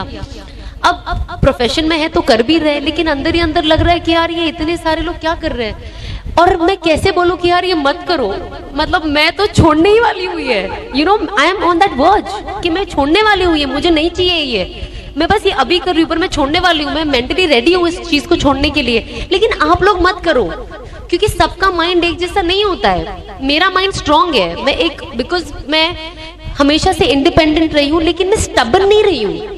आजकल इंडिपेंडेंट लेडीज में या बॉयज में प्रॉब्लम क्या है, इंडिपेंडेंट है ना स्टबर्न है, मैं जो करता हूँ या करती हूँ वही सही है, मैं जो करता हूँ या करती हूँ बोलती हूँ वही सही है। ये इंडिपेंडेंस का गलत तरीका है। इंसान इंडिपेंडेंट के साथ स्मार्ट होना चाहिए। मैं इंडिपेंडेंट हूँ लेकिन मैं स्टबर्न नहीं रही, ये चीज गलत है, ये मुझे नुकसान दे रही है, मुझे बदलना है। मुझे अपने ख्याली पुलाव में नहीं रहना है कि नहीं मैं ही सही, मैं ही, मुझे कोई सिखा नहीं सकता, मुझे कोई बता नहीं सकता, मैं इससे ऊपर हूँ, मेरा एक्सपीरियंस इससे ज्यादा है। नहीं, आज मुझे कोई मेरे से छोटा बच्चा सिखा के चले जाएगा जो मुझे नहीं पता हो। तो ये एक चीज मैंने सीखी कि आपको कोई भी सिखा सकता है। एक जाहिल इंसान जिसको अगर दीन की बात करूं तो दीन का कोई नॉलेज नहीं हो, लेकिन कोई ऐसी चीज सिखा दे जो आपने इतनी बुक पढ़ ली तो भी नहीं पता है, और कोई छोटा बच्चा आपको सिखा दे। मेरे घर में तो जितने मेरी नंदनों के छोटे छोटे बच्चे इतने अच्छे अच्छे से दुआ पढ़ते हैं, सारी दुआएं, मैंने कहा लगता है इनसे ही सीखनी पड़ेगी आधी दुआएं मुझे। तो यू नो इनको देखकर इतना अच्छा लगता है कि जब मैं इनको देखती हूँ ना मेरे घर में यू नो बच्चों को, तो मैं अपना फ्यूचर देखती हूँ उसमें कहीं ना कहीं कि when I will have kids this is what I want to see, like यही मेरा प्रेजेंट है और यही मेरा फ्यूचर है, और इसी चीज से मुझे मोहब्बत है, और मैं चाहती हूँ मेरी आने वाली नस्ल भी इसी चीज से मोहब्बत करे, क्योंकि इसी में उनकी कामयाबी होगी। एंड उसके लिए मुझे ग्राउंड अभी बनाना जरूरी है, मुझे खुद स्ट्रांग रहना जरूरी है। मैंने लास्ट ईयर रमजान में चांद रात में नियत की, अब सब बंद, ओके, एंड दोस्तों को बताया नहीं था कि मेरी लाइफ में कितने चेंजेस आ रहे हैं। तो बेचारे तो कुछ तो आधे शौक से ही मर गए और कुछ अभी भी डाइजेस्ट नहीं कर पा रहे, और कुछ लोग मुझे देख के बोलते हैं हमको यकीन नहीं हो रहा तू वही लड़की है। मैंने कहा अल्लाह का शुक्र है। तो जब शुरुआत हुई चांद रात से टीवी देखने का, मुझे याद है चांद रात थी और मगरिब की अजान हो गई, मैं एक वेब सीरीज देख रही थी, उसका एक ही एपिसोड बचा था, वो सीजन खत्म होने वाला था। एंड मैंने अनस को फोन पे बोला देखो चांद तो दिख गया है, मैं नमाज भी पढ़ ली हूँ, मेरी नियत तो कि मैं एक एपिसोड देख लूँ प्लीज, ताकि मेरे दिल में ये नहीं रहे कि फाइनल हुआ क्या था क्लाइमेक्स में। तो Anas is like, Anas knew कि इसके बाद I am going to change, and वो इंसान जिसके ऊपर काम करता समझ जाता है कि। तो आई स्टिल रिमेम्बर कि मैंने मगरिब की नमाज पढ़ी थी, चांद रात की रमजान शुरू हो रहे थे, और उसके बाद मैंने फटाफट एक एपिसोड वो सीजन का देख लिया था, सीजन 2 का, फिर वो सीजन खत्म, मैंने कहा हाँ हो गया। उसके बाद से जब मैंने टीवी पैक करी हूँ आज तक वो टीवी नहीं खुली है। माशाल्लाह से मेरी मम्मी को भी टीवी सीरियल देखने की आदत हो गई। अब हम क्या सोचते हैं ना, एक्चुअली मैं आपको बताती हूँ मसला क्या है। जब मम्मी लोग देखते हैं ना, हम कहते हैं अरे बेचारे इतने बुढ़े बुजुर्ग यार किधर जाते तो है नहीं, घर पे ही तो रहते, देख लेने तो ना सीरियल, क्या जाता है। ये आज बहुत लोगों का सोच हो चुका है, क्योंकि ये मेरा भी सोच था। मैं तो अपनी सोच ही बताती हूँ कि मैं क्या सोचती थी। अरे बेचारे मेरी मम्मी इतने माजूर है, इतने उल्टे, कहाँ जाते बाहर, तो ना घूमने फिरने जाते, एक जगह बैठ के एक सास बहू का तो सीरियल देख रहे, कौन सा डांस गाना देख रहे। पर वही चीज उनको मिसलीड करती है, मुझे मिसलीड करती है। उनका नमाज का वक्त लेट होता है, कुरान शरीफ पढ़ने का उनके पास टाइम नहीं है, क्योंकि उनको सीरियल देखने से फुर्सत नहीं है। इसके दूसरे एपिसोड में क्या हो रहा है, उसके दूसरे एपिसोड में क्या हो रहा है। तो आई रियलाइज कि सबसे बड़ा फितना तो ये टीवी ही है। तो सबसे पहले तो मैंने टीवी का ही पैकअप करा दिया मेरे घर से, लेकिन अब बेचारी टीवी खराब ना हो जाए तो उसमें हम लोग यू नो हफ्ते में एक बार YouTube कनेक्ट करके नात लगा देते, बयान लगा देते। मैंने कहा टीवी चालू रखना है, कुछ काम में तो है बेचारी। जब इसने देखो गाना ही गाया और सीरियल के एटलीस्ट बेचारी कुछ नात वात सुना दे हमें, अभी कुछ बयान सुना दे, इससे भी थोड़ा हलाल का काम करा ही लेते हैं। तो यू नो टीवी देखना बंद हो। मेरी मम्मी इतनी एडिक्ट थी टीवी की लेकिन माशाल्लाह से उन्होंने वो भी अब बंद कर दिया, तो अब उनके पास थोड़ा पढ़ाई के लिए ज्यादा वक्त होता है और अब उनके अंदर भी वो चाहत नहीं है मुझे देख देख कर, लकीली वो आ गया। जब मैं नया नया सीखती थी तो मुझे नहीं पता था कि वॉशरूम में सर पे दुपट्टा लेकर जाते हैं।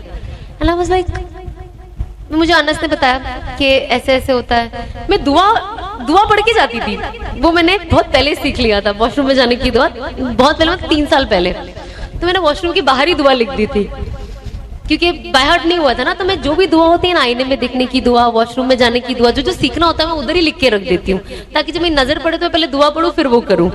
तो मैंने ऐसे आईने में देखने की दुआ लिख दी, वॉशरूम में जाने की दुआ लिख दी, एंड मैं पढ़ के जाती थी। पर सर पे दुपट्टा लेना इसका नॉलेज ही नहीं।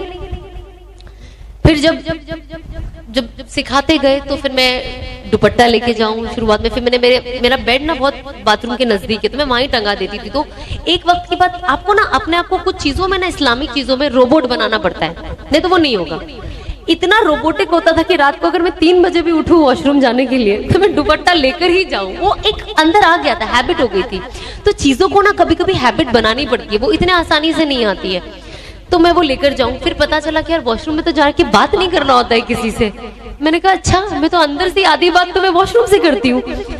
फिर ये चीजें मैं मेरी मम्मी को सिखाने लगी। मैंने कहा देखो ऐसे नहीं करते, दुपट्टा लेके जाने का। मेरी मम्मी जब देखो दुपट्टा भूल जाए, जब देखो दुपट्टा, मैं भाग भाग के अंदर जाके दुपट्टा पहना के बाथरूम के अंदर, बेचारी अंदर लेके ले दुपट्टा। फिर आदत इतने टाइम से बात करने की थी बाथरूम में, तो अब कैसे रुकेगी, टाइम लगता है ना। अब मेरी मम्मी जब बाथरूम में जाए तो होता ना शैतानी चीज है ना, अंदर जाके मेरी मम्मी को सब याद आ जाए बाथरूम में कि सना को ये बोलना है वो बोलना है। मैं एक भी सवाल का उनका जवाब ना दूं, चिल्ला के उनके चिल्लाते रहे सना सना सना। फिर वो बाहर पे बीच में बोलूं, मैंने कहा कितनी बार बोला बाथरूम में बात नहीं करते। फिर जब मैं जाऊं फिर उनको याद आ जाए कोई ना कोई काम।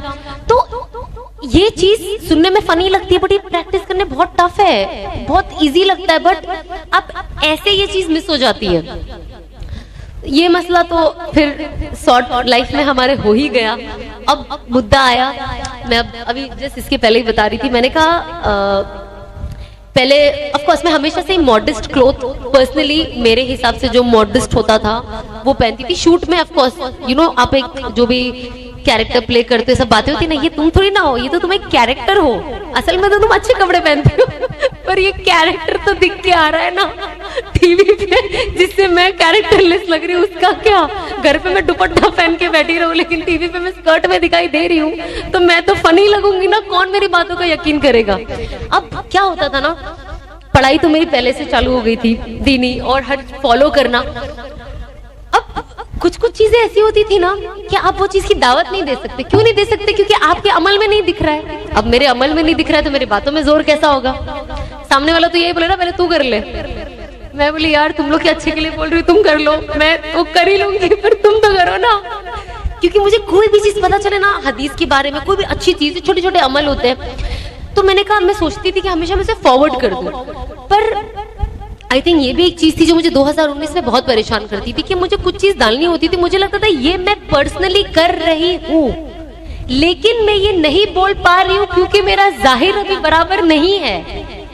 लेकिन प्रॉब्लम ये है कि ये करके शायद हाइपोथेटिकली शायद मेरी मगफिरत हो जाए, पर सामने वाले को ये पता नहीं ना कि मैं ये अमल भी कर रही हूँ, और वो जो मुझे देख रहा है जो मैं हूं नहीं वो कर रहा है, लेकिन जो मैं हूं वो नहीं कर रहा है। तो मैं तो मुनाफिक हो गई ना कि मैं अपने आप को कोशिश कर रही हूँ जन्नत की तरफ लेके जाने के लिए, लेकिन सामने वाले को जहन्नम में लेके जा रही हूँ क्योंकि मैं ये नहीं डाल सकती, क्योंकि सामने वाले को लगेगा कि यार ये खुद तो वैसा नहीं करती है।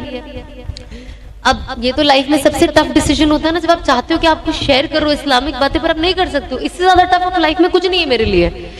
अभी भी कुछ चीजें मुझे शेयर करने नहीं होती, मेरे पे ही चढ़ जाएंगे ये सब। मैंने कहा छोड़ दो इनको, समझने दो अपने आप।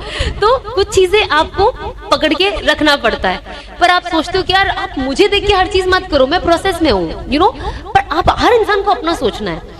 तो मैं जितना हो सकता है मैं शेयर करने की कोशिश करती हूँ। तो फिर जब जैसे जैसे आया, मैं अभी इनको बता रही थी अस्फियापा को कि हिजाब हमेशा से ही मुझे लेना था। मुझे हमेशा लगता था हिजाब वाली लड़कियां कितनी क्यूट लगती है। एंड जब मैंने ना मुस्तकिल 2 बयान सुने, एक 2-3 दिन में, एक मौलाना तो बहुत रो रो के बयान करते हैं, हमारे इंडिया के नहीं है, पर वो इतना रो के बयान करते, जब भी मैं उनको देखती हूँ मैं इतना रोती हूँ, मुझे लगता है उनसे ज्यादा तो मैं रोती हूँ।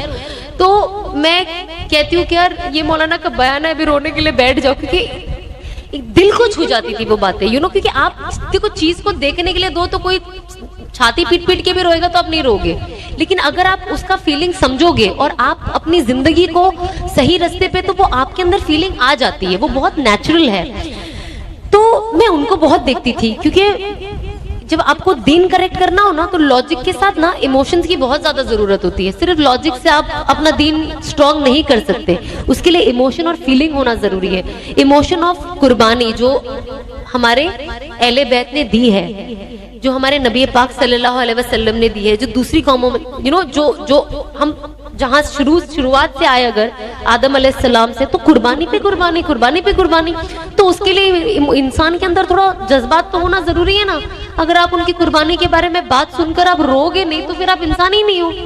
तो इन जनरल जो भी कुर्बानी से रिलेटेड आता है, एक इंसान के अंदर रोना आता है। जब मैं खुद पर्सनली कभी कभी सोचती हूँ जो चीजों की कुर्बानी दी है, जो देने लायक ही थी वैसे भी, बट जब आप देखते हो कि आप बदल गए हो, तो एक रोना आता है। तो आई थिंक वो जो रोना और इमोशन ना, ये वर्ड कुर्बानी के साथ जुड़ा हुआ है। आज जब मेरे जो कुछ दोस्त है, ऑफकोर्स ईमान वाले भी, गैर ईमान वालों के लिए भी उतनी फिक्र करती हूँ मैं, जो मेरे दोस्त है, जो दोस्त नहीं भी है, जब मैं देखती हूँ मैं कहती हूँ यार मैं ऐसा क्या बोलूं इसको कि ये इंडस्ट्री छोड़ दे। और सिर्फ इंडस्ट्री की बात नहीं है, सही दीन को पकड़ के रखे, जरूरी नहीं है इंडस्ट्री वाला ही गलत है। लोगों ने ना सिर्फ हलाल हराम इंडस्ट्री एंटरटेनमेंट हीरो हीरोइन से ही रखा है, बाकी और कोई प्रोफेशन में इनको ये नहीं दिखता है, जो गलत है। हर चीज में ये जुड़ा हुआ है। तो हमें जिंदगी सही तरीके से, कोई भी प्रोफेशन हो, हमें ये रुख इख्तियार करना है।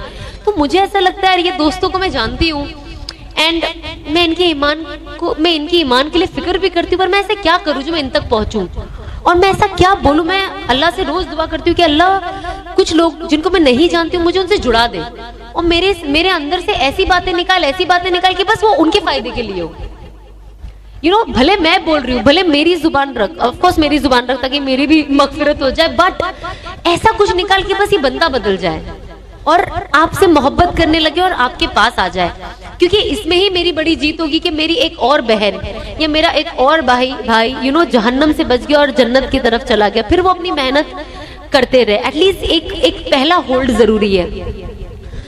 तो ये सारी चीजों को देखिए ना, बहुत ज्यादा तकलीफ होती है मुझे आज भी, क्योंकि जिन लोगों को आप अच्छा दोस्त यार समझते हो, जो आपसे इतने ऐसे थे, आज उनको देखते हो आप, तो कभी कभी मैं देख के, ऑफ कोर्स उनके लिए हम हर वक्त दुआ करती हूँ कि अल्लाह इन्हें हिदायत दे, बट साथ ही साथ मैं अल्लाह का शुक्र करती हूँ कि अल्लाह ये मैं थी कुछ महीने पहले, ये अगर मुझे आपने हिदायत नहीं दी होती तो आज मेरा भी यही हाल होता, मैं ऐसी ही घूम रही होती, ना मेरे पे पर्दा होता, ना मैंने हिजाब लिया होता, मैं ऐसी नाच गाना वीडियो बना के इंस्टाग्राम पे डाल रही होती। अल्लाह का शुक्र है कि आपने मुझे चुना, अल्लाह का शुक्र है कि आपका शुक्र है कि आपने मेरे अंदर वो तलब दी, क्योंकि मेरे अंदर तलब नहीं होती तो कोई चीज सीखने की चाहत ही नहीं होती, सीखने की चाहत नहीं होती तो हिदायत कहां से आती। तो हिदायत के लिए तलब होना बहुत ज्यादा जरूरी है।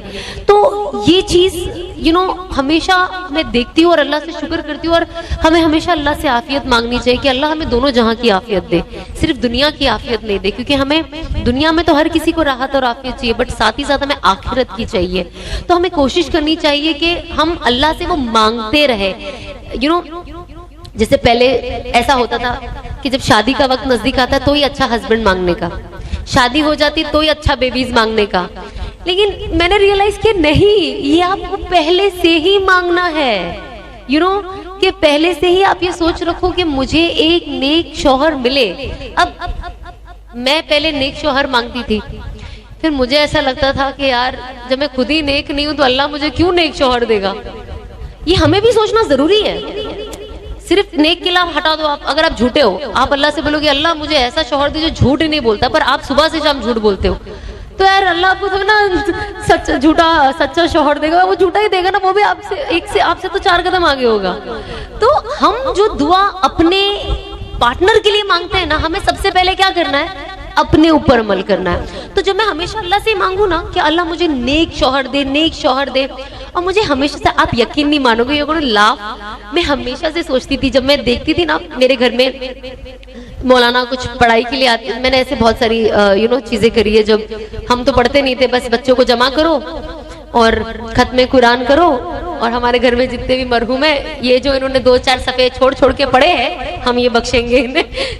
बच्चे तो वही करते हैं, और हम बुलाते भी बच्चे ही थे पढ़ने, बच्चों ने जे 2-2 पेज की गुल्ली मारी। इतने जल्दी तुम लोगों ने कुरान शरीफ पढ़ कैसे लिया? तो मैंने बहुत सारी चीजें देखी। आई रिमेम्बर, बोलना नहीं चाहिए, अल्लाह माफ करे, बट सूरा बकरा कहते पढ़ने, घर में पढ़ने से रोजी आती है। हम तो नहीं पढ़ सकते रोज सूरा बकरा, मैं काम भी करती थी। तो मेरे कोई आते थे सूरा बकरा पढ़ाने में 10 मिनट, कभी 10 मिनट में पढ़े, कभी मेरे को कभी ऐसा लगता था कि मैं आपके सामने बैठ रही हूँ, दुपट्टा डाल के, आप पढ़े जरा, मैं देखो आप पढ़ क्या रहे हो, मैं भी खोल के देखती, आपने इतना फास्ट कैसे पढ़ लिया? इम्पॉसिबल है ना। 20 से 25 मिनट मिनिमम लगता है। एटलीस्ट आप ऐसा तो पढ़ो कि अल्लाह को पता चले कि आप क्या पढ़ रहे हो। जब अल्लाह को पता ही नहीं चलेगा तो फिर रोजी कैसे आएगी? उन्हें क्या पता आप सूरा बकरा पढ़ रहे हो? ले ट्रेन, फास्ट ट्रेन, उससे भी फास्ट। तो मैंने बोला यार ये तो बहुत ही, ये चीज भी नहीं चलने वाली है।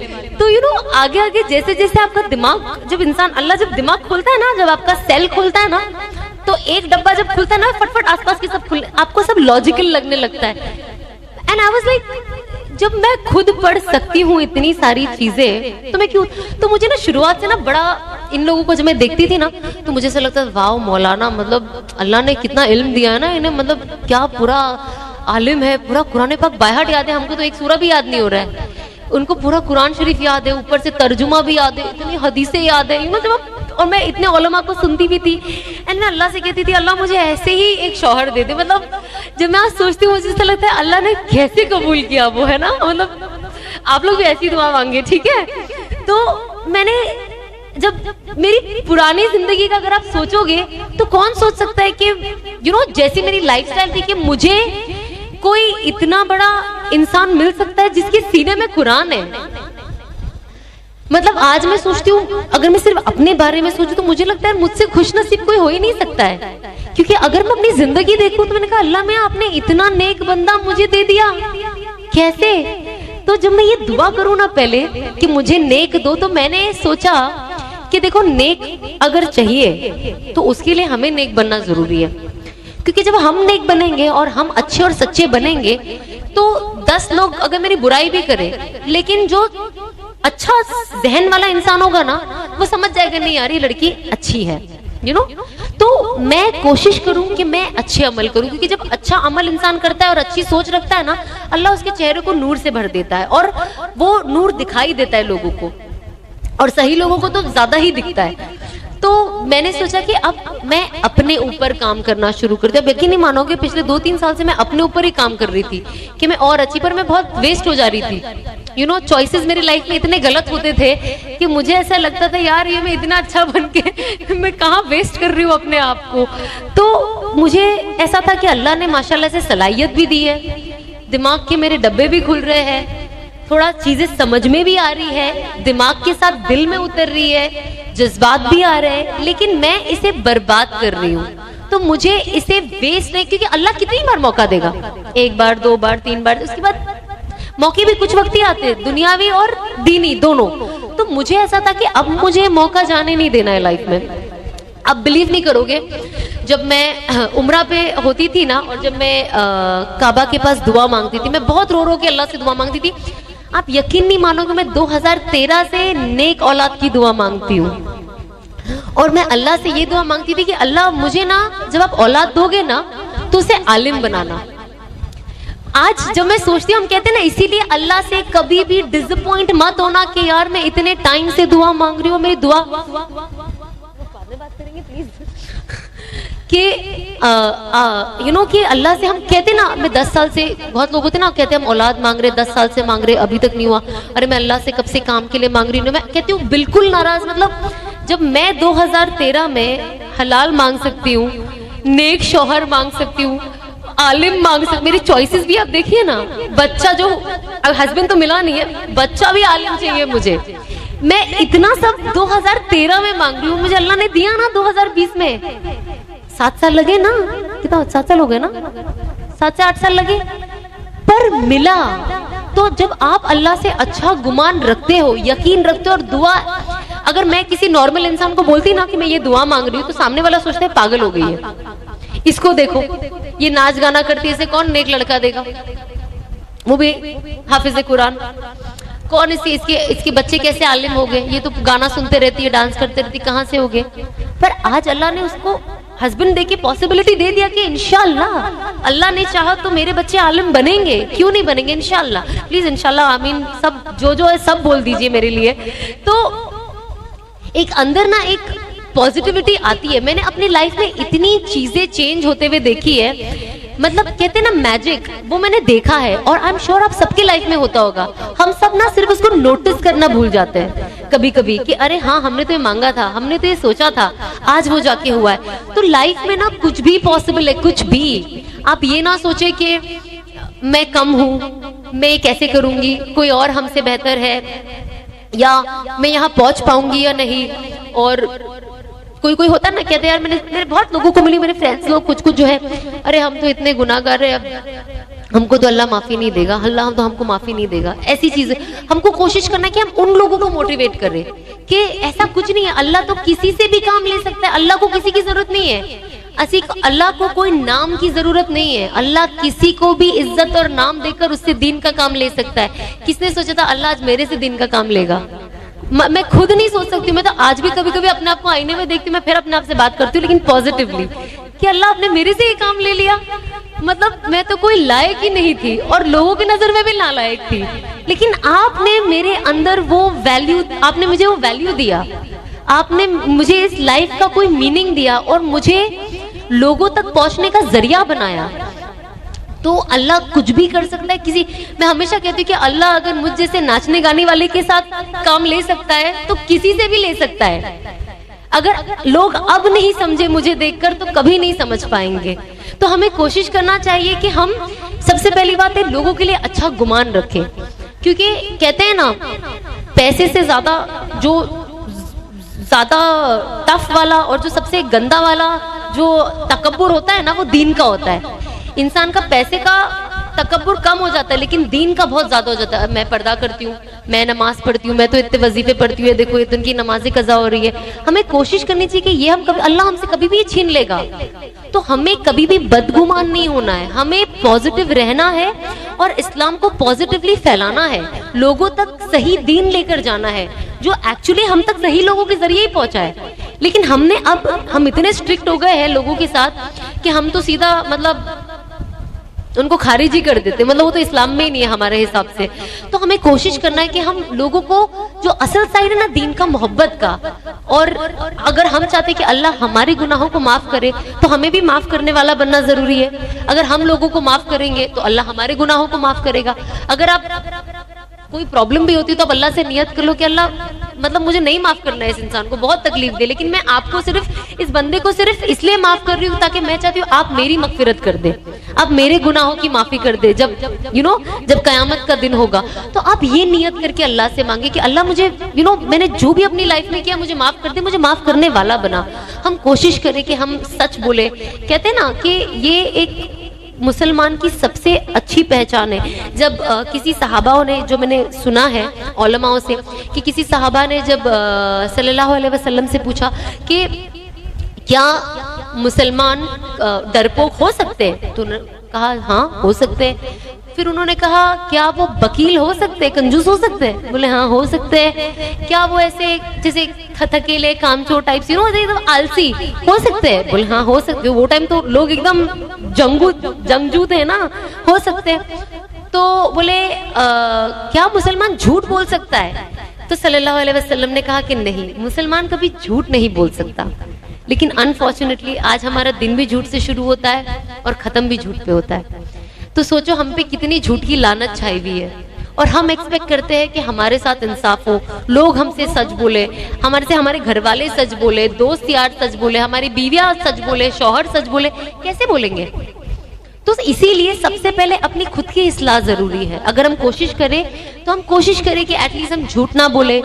हमेशा मुस्कुराना वैसी ही सुन्नत है, और अगर आप किसी को मुस्कुरा कर देख लो तो आपको सुन्नत का भी सवाब मिल जाता है, और सामने वाला जब आपको देखता है उसका दिल भी खुश हो जाता है। कौन चाहता है कि किसी उदास इंसान से मिले? तो खुश मिजाज रहना, लोगों तक खुशियां पहुंचाना बहुत ज्यादा जरूरी है। तो हमें कोशिश करनी चाहिए, जो छोटी छोटी चीज है ना, ये हमारा जिंदगी का दारोमदार है।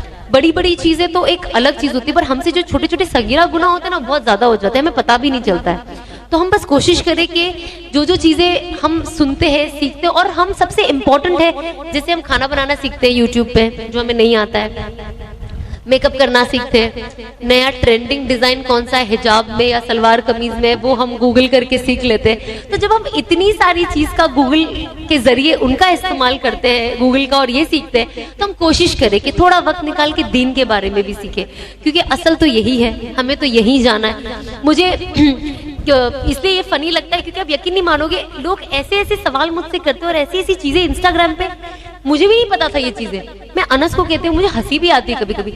जब मैं मेहंदी लगाती हूँ ना, तो मैं नाखून पे नहीं लगाती थी, तो मुझे किसी ने कमेंट बॉक्स में लिखा, आई डोंट नो आपने ये सुना है नहीं सुना है, तो किसी ने लिखा, अरे औरतों को तो नाखून पे मेहंदी लगाना जरूरी है, कब्र में कैसे पहचानेंगे कि मर्द है कि औरत है? What? मतलब डीएनए नाम की एक चीज है जो अल्लाह ने बनाई है, और अल्लाह ने ही मर्द को और औरत को बनाया है, कुत्ता बिल्ली हर किसी को बनाया है।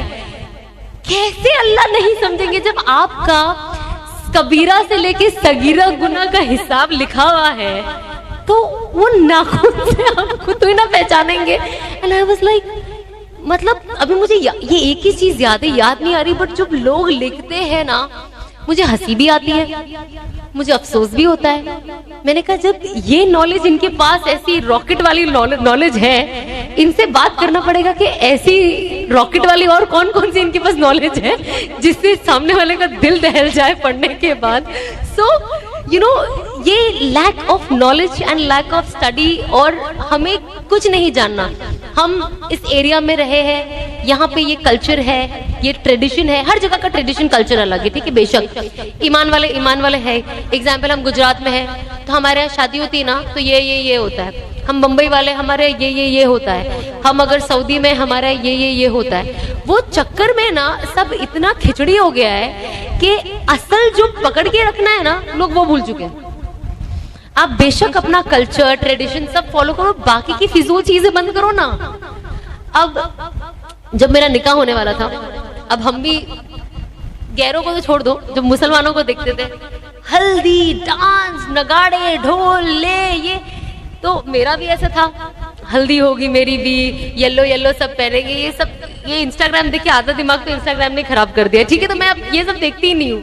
तो ये ऐसा होगा वैसा होगा, ढोल रखेंगे, बारात रास्ते पे, ले लड़कियां नाचते नाचते जा रही है बारात लेके अपने भाई की, और ये सब मुझे नॉर्मल लगता था। मुझे बाद में लगा क्या बेहूदगी है ये सारी चीजें। तो जब मैं जब चीजें तब्दील होने लगी, आई स्टिल रिमेम्बर, मेरे घर में मेरे दोस्त, जब कोरोना था ना, तो हम सब एक दूसरे से बिल्कुल नहीं मिलते थे। मैंने कहा यही सही मौका है किसी से भी नहीं मिलने का, और इसको कंटिन्यू करने का, ये लेगेसी को। तो जब रमजान आया ना, तो कुछ लोग मुझे फोन करते थे। तो पहले तो एक दो शर्मा हुजूरी में मैं एक दो बार फोन उठा लेती थी, बात करती हूँ, फिर मेरा दिमाग खराब होने लगे। मैंने कहा यार, ये इसको तो खुद को कुछ है नहीं है, मेरी भी लाइफ में मुझे ठीक होने नहीं देंगे। अब ये लोग फोन कर टाइम पास करने के लिए सिर्फ, मतलब घर में ना सब फिजूल बैठे हैं। मैंने कहा देखो, ये सब गैर महरमों से फोन पे बात करना गुनाह है, मुझे आप लोगों से बात नहीं करनी है, और इससे मेरा वक्त भी जाया होता है। ये बहुत हाश हो गया, थोड़ा प्यार से बोलना चाहिए था। पर मैंने कहा ये लोग नहीं समझेंगे, इनको ऐसे ही बोलना पड़ेगा। उस इंसान ने मुझे तब से लेके आज तक कभी फोन नहीं किया। और ये एक पहला इंसिडेंट हुआ। इससे ना एक्चुअली मुझे कॉन्फिडेंस मिला। अब मेरे जो दोस्त थे, मैंने कहा मुझे किसी को बोलना ही नहीं है कि मैं सब छोड़ रही हूँ, किसी को नहीं बोलना। मैंने कहा ये शैतान ना किसी भी जरिए आ जाएगा। मैंने मेरी अम्मी को भी नहीं बताया, मैंने कहा इनके भी जरिए आ सकता है। बताना ही नहीं है, अपने अंदर ही रखना है कि मैं बदल रही हूँ, और ये मैं सीधा अनाउंस करूंगी, बस ये किसी को नहीं बताऊंगी। सिर्फ अनस से शेयर करती थी मैं। तो जब हम लोग शुरू हुई ना तो मेरे दोस्त लोग, अरे आ जाओ मिलते हैं, कितना टाइम हो गया, अभी सब आ रहे हैं ये वो। मैंने कहा ये तो पीछे ही पड़ गए अब। तो मेरी एक्चुअली मेरे फ्रेंड की वाइफ एक्सपेक्ट कर रही थी, तो मैंने कहा चलो एक बार मिल लेती हूँ, तो एटलीस्ट 2-3 महीना ये लोग ये गाना नहीं गाएंगे मिलने का, यू नो, फिर मैं खींच लूंगी आगे थोड़ा। और शुरुआत में मैं यही चीज खींचती थी, मेरे घर में मेरी बुजुर्ग अम्मी है, मैं कोरोना बाहर मैं नहीं जाऊंगी, घर में मेरी अम्मी को कुछ होगी। जबकि दुनिया थोड़ी चलने भी लगी, तो मुझे ये बहाना एप्ट लगता था किसी को भी नहीं मिलने का, यू नो, ऑफ कोर्स, क्योंकि मैं अपनी लाइफ में चेंजेस ला रही हूँ ना, टीवी बंद करने से थोड़ी ना कुछ होगा, बाकी चीजें भी तो चेंज करनी पड़ेगी। तो मैं मेरे दोस्तों को मिलने गई, तो मेरा एक दोस्त था, उसे बोला और ऐसे करके हाथ, तो मैं ऐसे हो गई, बोले ओ कोरोना कोरोना। मैंने कहा हाँ कोरोना कोरोना। मेरे को बताना ही नहीं है कि आज के बाद तुम उसको उंगली भी नहीं लगा पाएगा। तो होता है ना, जब आप ज्यादा लिबरल हो जाते हो, ज्यादा पढ़ लिख लेते हो ना, तो थोड़े जाहिल होने के चांसेस ज्यादा होते हैं। तो जब मैं नई नई कॉलेज जाती थी ना, तभी मैं बहुत ही सीधी थी स्कूल में, मतलब जीन्स नहीं पहनती थी और मेरे बाल खुले नहीं होते थे, सलवार दुपट्टा नहीं होता था सर पे, लेकिन इतनी मॉडेस्टी थी मेरे अंदर। फिर जब मैं कॉलेज गई ना, तो मैं साल में एक बार जीन्स पहनती थी मेरे बर्थडे के दिन, पता नहीं किस खुशी में, लेकिन मैं पहनती थी। फिर जब मैं देखूं कि लड़का लड़की हाथ मिला रहे एक दूसरे से कॉलेज में, और सबसे अमेजिंग तो मुझे लगता था गले मिल रहे ना, लेना ना देना, भाई ओ बाय, इतने गले मिले, इतने जान, बाय बोलने से एक बाय में 10 बार गले मिल चुके, बाय ही खत्म नहीं हो रहा है इनका।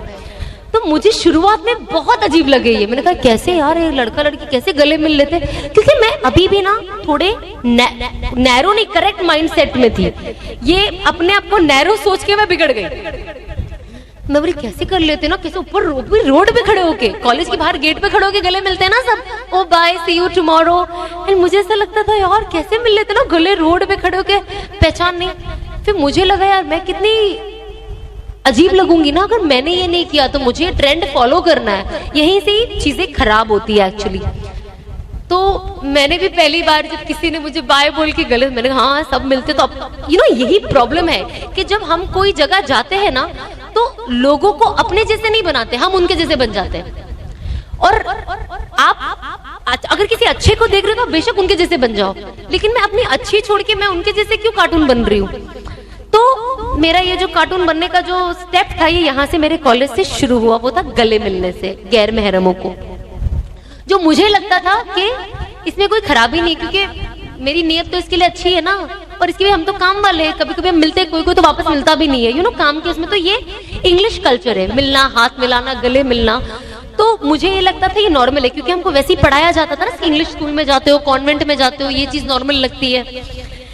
यहाँ से शुरू हुआ, अब मुझे लगे कि ये ऐसी, तो आहिस्ते आहिस्ते आहिस्ते लाइफ में तब्दीली आने लगी, आप मॉडर्न बनने लगे। फिर ऑब्वियसली दुपट्टा हटते गया, फिर वो एक दिन गायब हो गया। शलवार कमीज होती थी तो भी दुपट्टा नहीं होता था, क्योंकि हम ऐसे लोगों को देखते थे, पहले हमको लगता था कि शलवार कमीज में दुपट्टा तो होगा ही, भले वो इधर लटका हो इधर अटका हो, पर होगा। फिर जब हम ज्यादा लोगों से मिलने लगे और ज्यादा लिबरल हो गए, तो हमने देखा यार लोग तो सलवार कुर्ता पहन के आते हैं कॉलेज, लेकिन दुपट्टा नहीं ओढ़ते, हम क्यों ओढ़े। तो तभी नहीं हुआ, थोड़ा बाद में, बट ऐसा लगा कि सलवार कमीज बिना दुपट्टे के भी एट टाइम्स अच्छा लगता है, ये दिमाग में सेट हो गया, क्योंकि हमने वो माहौल, अपने आप को, उस माहौल को अपने अंदर उतार लिया। तो इस तरीके से जब चीजें चलती गई तो चीजें बदलती गई। अब जब ये जो मेरे दोस्त थे, ये लोग ईद में मेरे घर पे, मेरे एक दोस्त आए, सबसे पहले हमेशा मेरे घर के सबसे नजदीक होते, तो वो मिलने आते थे, क्योंकि इतने कोई मेरे बिल्डिंग में कोई है नहीं मुसलमान, अभी 2 है पर इतनी बातें नहीं होती थी। अब थोड़ी मैं ज्यादा फैमिली से कनेक्ट होने की कोशिश करती हूँ। तो जब उनसे मुलाकात हुई ना वहाँ पे, तो मैंने सोचा कि चलो ठीक है, अब इनसे फासला रखना ज्यादा जरूरी। तो उन्होंने मुझे आके बोला ईद मुबारक, मैंने हाथ नहीं मिलाया, मैंने कहा ईद मुबारक। तो वो सब, मैंने कहा नहीं यार हाथ लगा के बात नहीं करना चाहिए, आप दोस्त एक अलग चीज में बात नहीं करो हाथ लगाकर। एंड आई थिंक तब से वो एक जो सिलसिला शुरू हुआ, फिर आया तीसरा मेरा बर्थडे, उसमें मेरे मुश्किल से 3 से 4 मेरे दोस्त बेस्ट फ्रेंड्स थे, तो मुझे इन तक मैसेज पहुंचाना बहुत जरूरी था, और इनको तो पता ही चल जाता। तो जब ये लोग आए, मैंने कहा यार अब ये केक भी काटना पड़ेगा फिजूल में मुझे। तो मैंने कहा मैं इनको क्या बोलूं, मैंने कहा चलो कर लो, ये आखिरी है, इसके बाद तो अगले साल से मैं दिखना भी नहीं हूं तुम्हें। तो ये लोग केक लाए। अब मेरे घर में एक स्पीकर होता था जहाँ पे वो घिसा पिटा तुम जियो हजारों साल ये मेरी है आरज़ू हैप्पी बर्थडे टू यू ये चलता था। तो मेरे दोस्त ने जैसे वो स्पीकर लगाया, मैंने इतने जोर से चिल्लाया कि उसे डर के उसका फोन गिर गया। मैंने कहा ये नहीं करना, बिल्कुल म्यूजिक नहीं लगाना, और मैं पूरा दुपट्टा लेके बाहर आई थी। फिर वो लोग मेरे बाजू में खड़े हुए, वो लोग बोले हैप्पी बर्थडे गा सकते हैं, मेरे ताली बजा सकते हैं। मैंने कहा ठीक है, बिकॉज यू नो मैं उनको इतना स्ट्रिक्ट रिलीजन नहीं दिखाना चाहती थी। I was like you know eventually दिल सीनी बर्थडे तो साल में एक बार आता है ना, वो लंबा गैप है अभी अगले बर्थडे के लिए, तो देख लेंगे। तो इस तरीके से जब चीजें चेंज हुई ना, तो मेरे अंदर कॉन्फिडेंस आने लग गया कि यार ये तो मैं कर सकती हूँ। मुझे फिजूल में ऐसा लगा कि यार मैं नहीं करूंगी तो क्या होगा। तो जब ये चीजें चेंज होने लगी और जब मेरे दोस्तों तक ये पैगाम पहुंचा, तो जो लोगों को लगता है कि अरे यार मैं कितनी ऑर्थोडॉक्स लगूंगी, मैं कितनी पिछड़ी गांव की जमाने की लगूंगी, इनफैक्ट मेरा रिस्पेक्ट और बढ़ गया। लोग अब जब मेरे दोस्त मुझे मिलते हैं तो वो पहले ही दूर से ऐसे करते हैं और अनस से गले मिलते हैं। तो मुझे आज वो देखकर खुशी होती है कि look at the journey from nothing to so much to again back to something which is so basic for इस्लाम। सो ये चीज मैंने सीखा, एंड ऑब्वियसली आई थिंक आज का जो मजमा है it has lot of working women, be it lawyers, doctors, teachers, and मैं हमेशा यही कहती हूँ कि प्रोफेशन कोई भी हो, कितना भी बिजी हो, आप नमाज प्लीज पढ़े और उसके लिए वक्त निकाले और उसके लिए ज्यादा वक्त करे। नमाज बिल्कुल ना छोड़े, बिकॉज इवेंचुअली यही हमारी कामयाबी है। जब मेरा क्लिनिक मैं क्लिनिक में जब मैं काम करती हूँ ना, मेरा खुद का क्लिनिक है, मैं काम क्या करती हूँ ऑफ कोर्स, तो जब हमारे पास क्लाइंट्स आते हैं ना, तो अजान होती है ना, तो ऐसा लगता है यार अभी शुरुआत की बात कर रही हूँ, नमाज पढ़ना है लेकिन एंड तक खींच के लेके जाना है कि पहले ये कर ले, पहले पैसे आ जाए, रोजी रोजी रोजी, हम सिर्फ रोजी रोजी दिमाग में चढ़ा है, लेकिन बरकत ही नहीं होने वाली ना रोजी में, क्योंकि रोजी देने वाला तो आपको बुला रहा है, आप जा ही नहीं रहे हो, कितना वक्त हो गया है। और वो चक्कर में कभी कभी कज़ा हो जाती थी क्योंकि क्लाइंट बेफिजूल। फिर अल्लाह मियाँ ना, जब आप ज्यादा लंबा करते हो ना, तो अल्लाह देखना कहीं ना आपका वो नमाज कज़ा ही कर देते हैं, तो वो कज़ा हो जाती है। तो जब वो कज़ा हो गई ना, तो मुझे ऐसा लगता था, तो मेरी हर चीज ना रोटेट होती थी और बीच में घुस घुस के फटाफट नमाज पढ़ लेती थी। फिर जब मेरे अंदर चेंजेस आए ना, तो मैंने मेरे क्लिनिक में बहुत क्लियर कर दिया कि अब जो भी क्लाइंट है, नमाज के टाइम पे अपॉइंटमेंट ही नहीं देना, और अगर क्लाइंट है तो क्लाइंट बैठेगा। अगर अल्लाह ने रोजी लिखी है कि इसके जेब के पैसे मेरे घर आने हैं, ये आएंगे, रुकेगी, कहीं नहीं जाएगी। और अब मेरे ऑफिस में जो काम होता है ना, वो नमाज को देखकर प्लान होता है कि अगर 5:20 की अजान है तो 5:20 को हम कोई क्लाइंट, 5 से 5:30 का कोई क्लाइंट होता नहीं, अगर होता है तो पहले, और अगर अजान हो जाती है तो उसको बोलते 5 मिनट बैठो। मेरे जो क्लाइंट जो ऑफकोर्स जो लड़कियां मेरे यहाँ काम करती है मुस्लिम घराने से ही है, ऑफकोर्स वो हिजाब सिर्फ घर से ऑफिस आने तक कर, बड़ा इनका भी अलग ही टाइप का हिजाब होता है, जो किधर होता है और किधर नहीं होता है।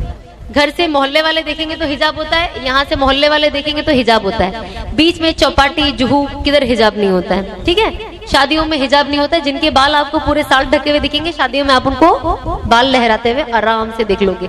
तो ये जब मैंने हिजाब लिया तो मुझे लगा ये क्या, ये तो हिजाब की मतलब गलत है ना, ये आप फेस नहीं ढाको, एक समझ में। जब आपने हिजाब पहन लिया है तो आप ऑप्शनल कैसे हो सकते हो, आप बाल कैसे कभी भी खोल के आप घूम रहे हो। तो मुझे ना बहुत अजीब लगते थे। अब क्योंकि मैं इसमें इतनी नहीं थी, तो ये लोग मेरे ऑफिस में काम करे और मैंने पैंट, जिससे पैंट होता था और लॉन्ग शर्ट होता था, हिजाब नहीं पहने। हिजाब वाला कैसा होता है, सामने से बोले कि मैं कभी किसी को मना नहीं करती थी पहले भी कि हिजाब पहनो, नो प्रॉब्लम, नमाज पढ़ो, कोई प्रॉब्लम नहीं है, लेकिन यही नहीं पहनते थे। बल्कि ये लोग तो नमाज के लिए भी मेरे से टाइम नहीं मांगते थे, पर क्योंकि मैं पढ़ती थी ऑफिस में तो ये लोग भी पढ़ते थे। अब तो मेरी जो दोनों लड़कियां, मैंने क्योंकि वो पहनते ही है तो ऑफ कोर्स स्कार्फ कंपलसरी, तो अल्हम्दुलिल्लाह दोनों लड़कियां मेरी लॉन्ग ड्रेस पहनती है, उसके अंदर देखना होता है कि ये नहीं स्कार्फ पहनते। आप आए थे तो आपने देखा था। नमाज हो जाए, अगर दोनों में से कोई भी लड़कियां नमाज नहीं पढ़ती है तो उनकी बैंड बजा देती हूँ मैं। तो उनको मतलब उनको ऐसा, देखो कोई काम करते हैं उनको लगता है क्लाइंट ना चले जाए, तो मैं अपनी लड़कियों को बोलती क्लाइंट चले जाएगा कोई फर्क नहीं है, नमाज आप पढ़ो, क्योंकि आपके नमाज से भी तो बरकत आनी है ना। तो लाइफ में चेंजेस ऐसे आते हैं। और जब आप, और मैं हमेशा उनको कहती हूँ, कभी कभी नमाज के लिए लेट हो जाते हैं, मैं कहती हूँ यार तुमको खुश नसीब हो तुम लोग के ऐसी जगह काम कर रहे हो जो तुम्हारी आखिरत के लिए सोच रहा है। क्योंकि लोग, क्लाइंट आ जाए, पैसा आ जाए तो थोड़ा ना बोलेगा भाई क्लाइंट को छोड़ दे, तू नमाज पढ़, तू बाद में भी पढ़ ले। क्योंकि हमारी तो मेंटालिटी है ना, हम कज़ा भी पढ़ सकते हैं, पढ़े तो सही, नमाज तो पढ़ना ही है, लेट भी पढ़ ले, पढ़े तो सही। तो ये मेंटालिटी चेंज करना बहुत ज्यादा जरूरी है। और ये लोग यंग जनरेशन है जो आज मेरे पास है, तो कहीं ना कहीं मुझे लगता है ये लोग मेरी रिस्पॉन्सिबिलिटी है। एंड आज उनके ही पेरेंट्स कहते हैं कि बिकॉज ये सना के साथ है हमें टेंशन लेने की जरूरत नहीं है। आज उनके पेरेंट्स मुझे कहते हैं क्योंकि ये सना के साथ है, ये पहले से बेटर हो गई है, नमाज की पाबंद हो गई है। अब ये खुद घर में, ये बच्चियां घर में अपनी बहनों को नमाज का पाबंद करती है। जो थोड़े से यहाँ वहाँ अजीब अजीब रिवायतें भी जो लोग करते थे वो भी बंद हो गया अल्हम्दुलिल्लाह।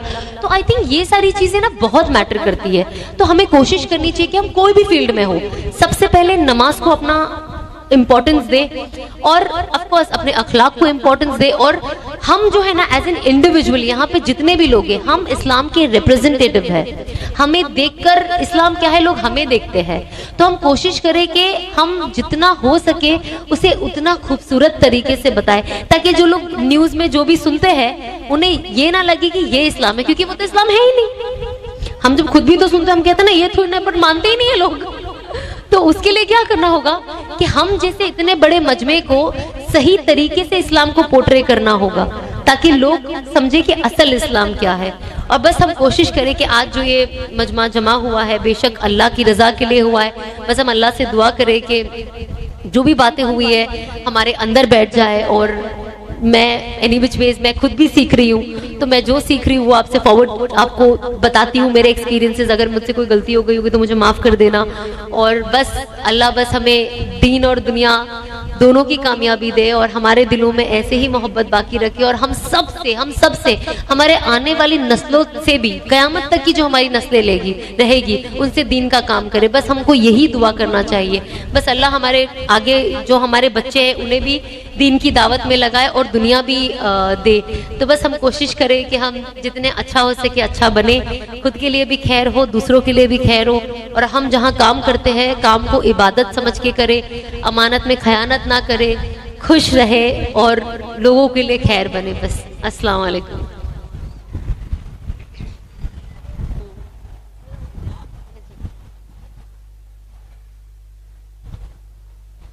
माशाल्लाह माशाल्लाह, जज़ाकिल्लाह, बहुत ही प्यारी बातें बताई माशाल्लाह इन्होंने। और इंशाल्लाह हम कोशिश करेंगे कि अब जाके हम खूब अमल करेंगे। और जैसा कि इन्होंने बताया कि मामूलात की पाबंदी इन्होंने किस किस हाल में नहीं छोड़ी है, हालांकि हमारे लिए बहुत बड़ा नमूना है, ये बहुत ही बड़ा एग्जाम्पल है कि किस जगह से निकलकर, एक तो सबसे बड़ी चीज़ तो एक अल्लाह से यकीन, कि हमारा इतना यकीन अल्लाह से पैदा होगा इनको देखकर सिर्फ, कि जब हमने फर्स्ट टाइम इनके बारे में सुना था तो हम आंसू नहीं रोक पा रहे थे कि मतलब अल्लाह की ऐसी कुदरत है। हमारे पास है मिसालें, जो जुनैद जमशेद थे, उनके लिए, एक मर्द के लिए आसानियाँ होती है कहीं ना कहीं, लेकिन एक औरत के लिए उस जगह से निकल कर और माशाल्लाह फिर एक आलिम का मिलना, तो ये कितनी बड़ी बात है और कितनी बड़ी अल्लाह की नेमत है कि हमें इससे पता चलता है कि हमारा अल्लाह कितना गफूर रहीम है। आज हम ये माहौल में रहते हैं फिर भी हमको इस तरह का यकीन नहीं जो आज अल्लाह ने इनके अंदर पैदा कर दिया है, जो हमको इनकी बात सुन के आज पता चला। बस अल्लाह इनको हमें ये दुआ करनी है, अब इनको हमें हमारी हर दुआओं में याद कर रखना है और मोहब्बत के साथ बिल्कुल के अल्लाह इनको खूब खूब इस्तिकामत दे, बिल्कुल मतलब आखिरी सांस ईमान के साथ और ईमान वाली और उसने खात्मा जो कहते हैं कि ईमान वाली मौत अता करे। और साथ ही हमारे साथ है मयू भाई की वाइफ है मुस्कान मेमन, जो माँ चैरिटी ट्रस्टेबल और माँ डेवलपर्स के ऑनर है। उनकी वाइफ है वो, ये माशाल्लाह नॉन मुस्लिम से मुस्लिम हुई है और इनको 13 साल हो गए माशाल्लाह माशाल्लाह। और ये अब इनके बारे में ये खुद कुछ बताना चाहेंगे और इस्लाम में आने के बाद, एक ईमान मिलने के बाद इनके अंदर क्या चेंजेस है और ये कितनी खुश हैं। इंशाल्लाह वो एक 10 मिनट का वक्त लेंगी और बताएंगे इंशाल्लाह।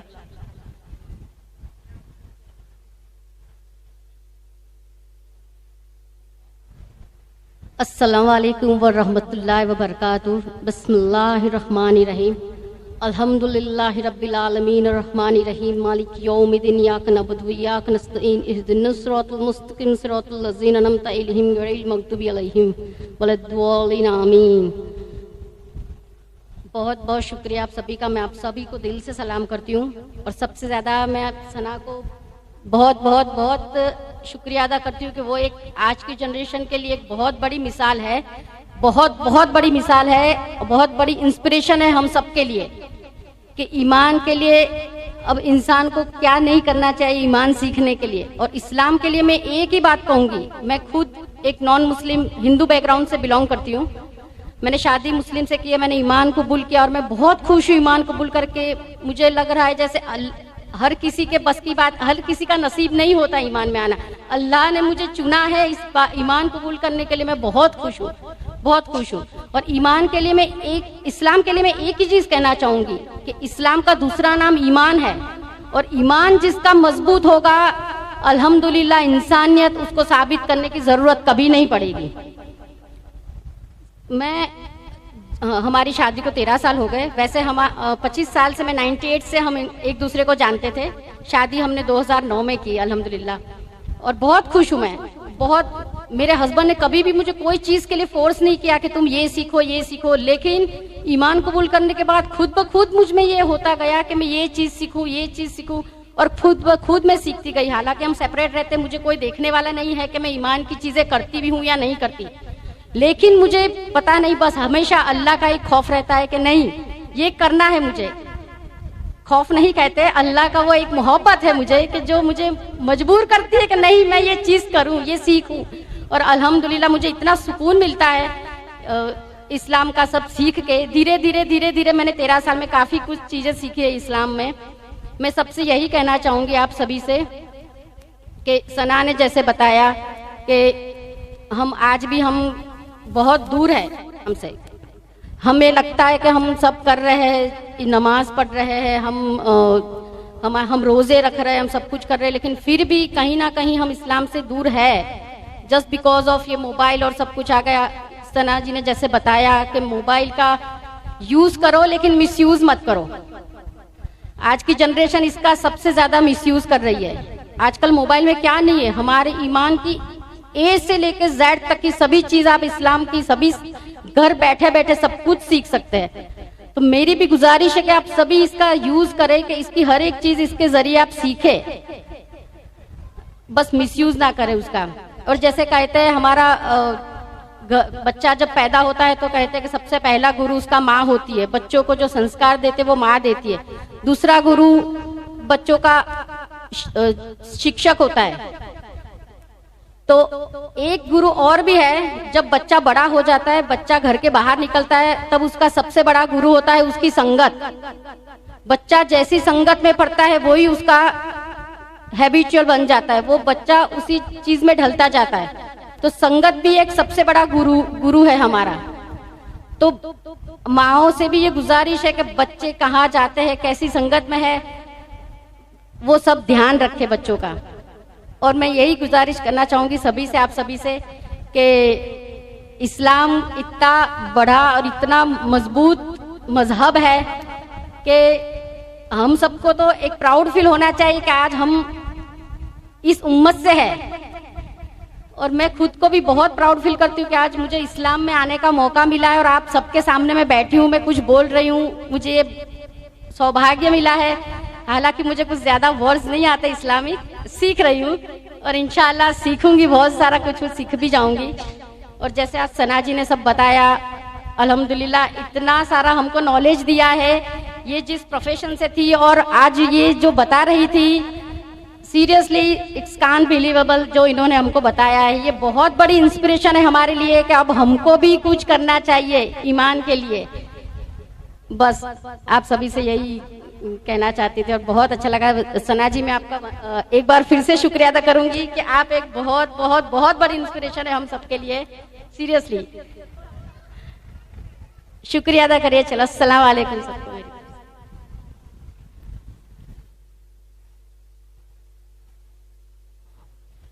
माशाल्लाह, जज़ाकिल्लाह जज़ाकिल्लाह बहन, जितना भी इन्होंने बताया, पर इन्होंने भी यही कहा कि इस्लाम में आने के बाद और ईमान लाने के बाद इनको कितनी खुशी हुई है। और एक सुकून होता है ना, जो गैर ईमान वाले के पास उनके दिल में नहीं होता। हर चीज़ होती है पर उस चीज़ की कमी होती है जो हमें ईमान लाने के बाद ही आता है। माशाल्लाह।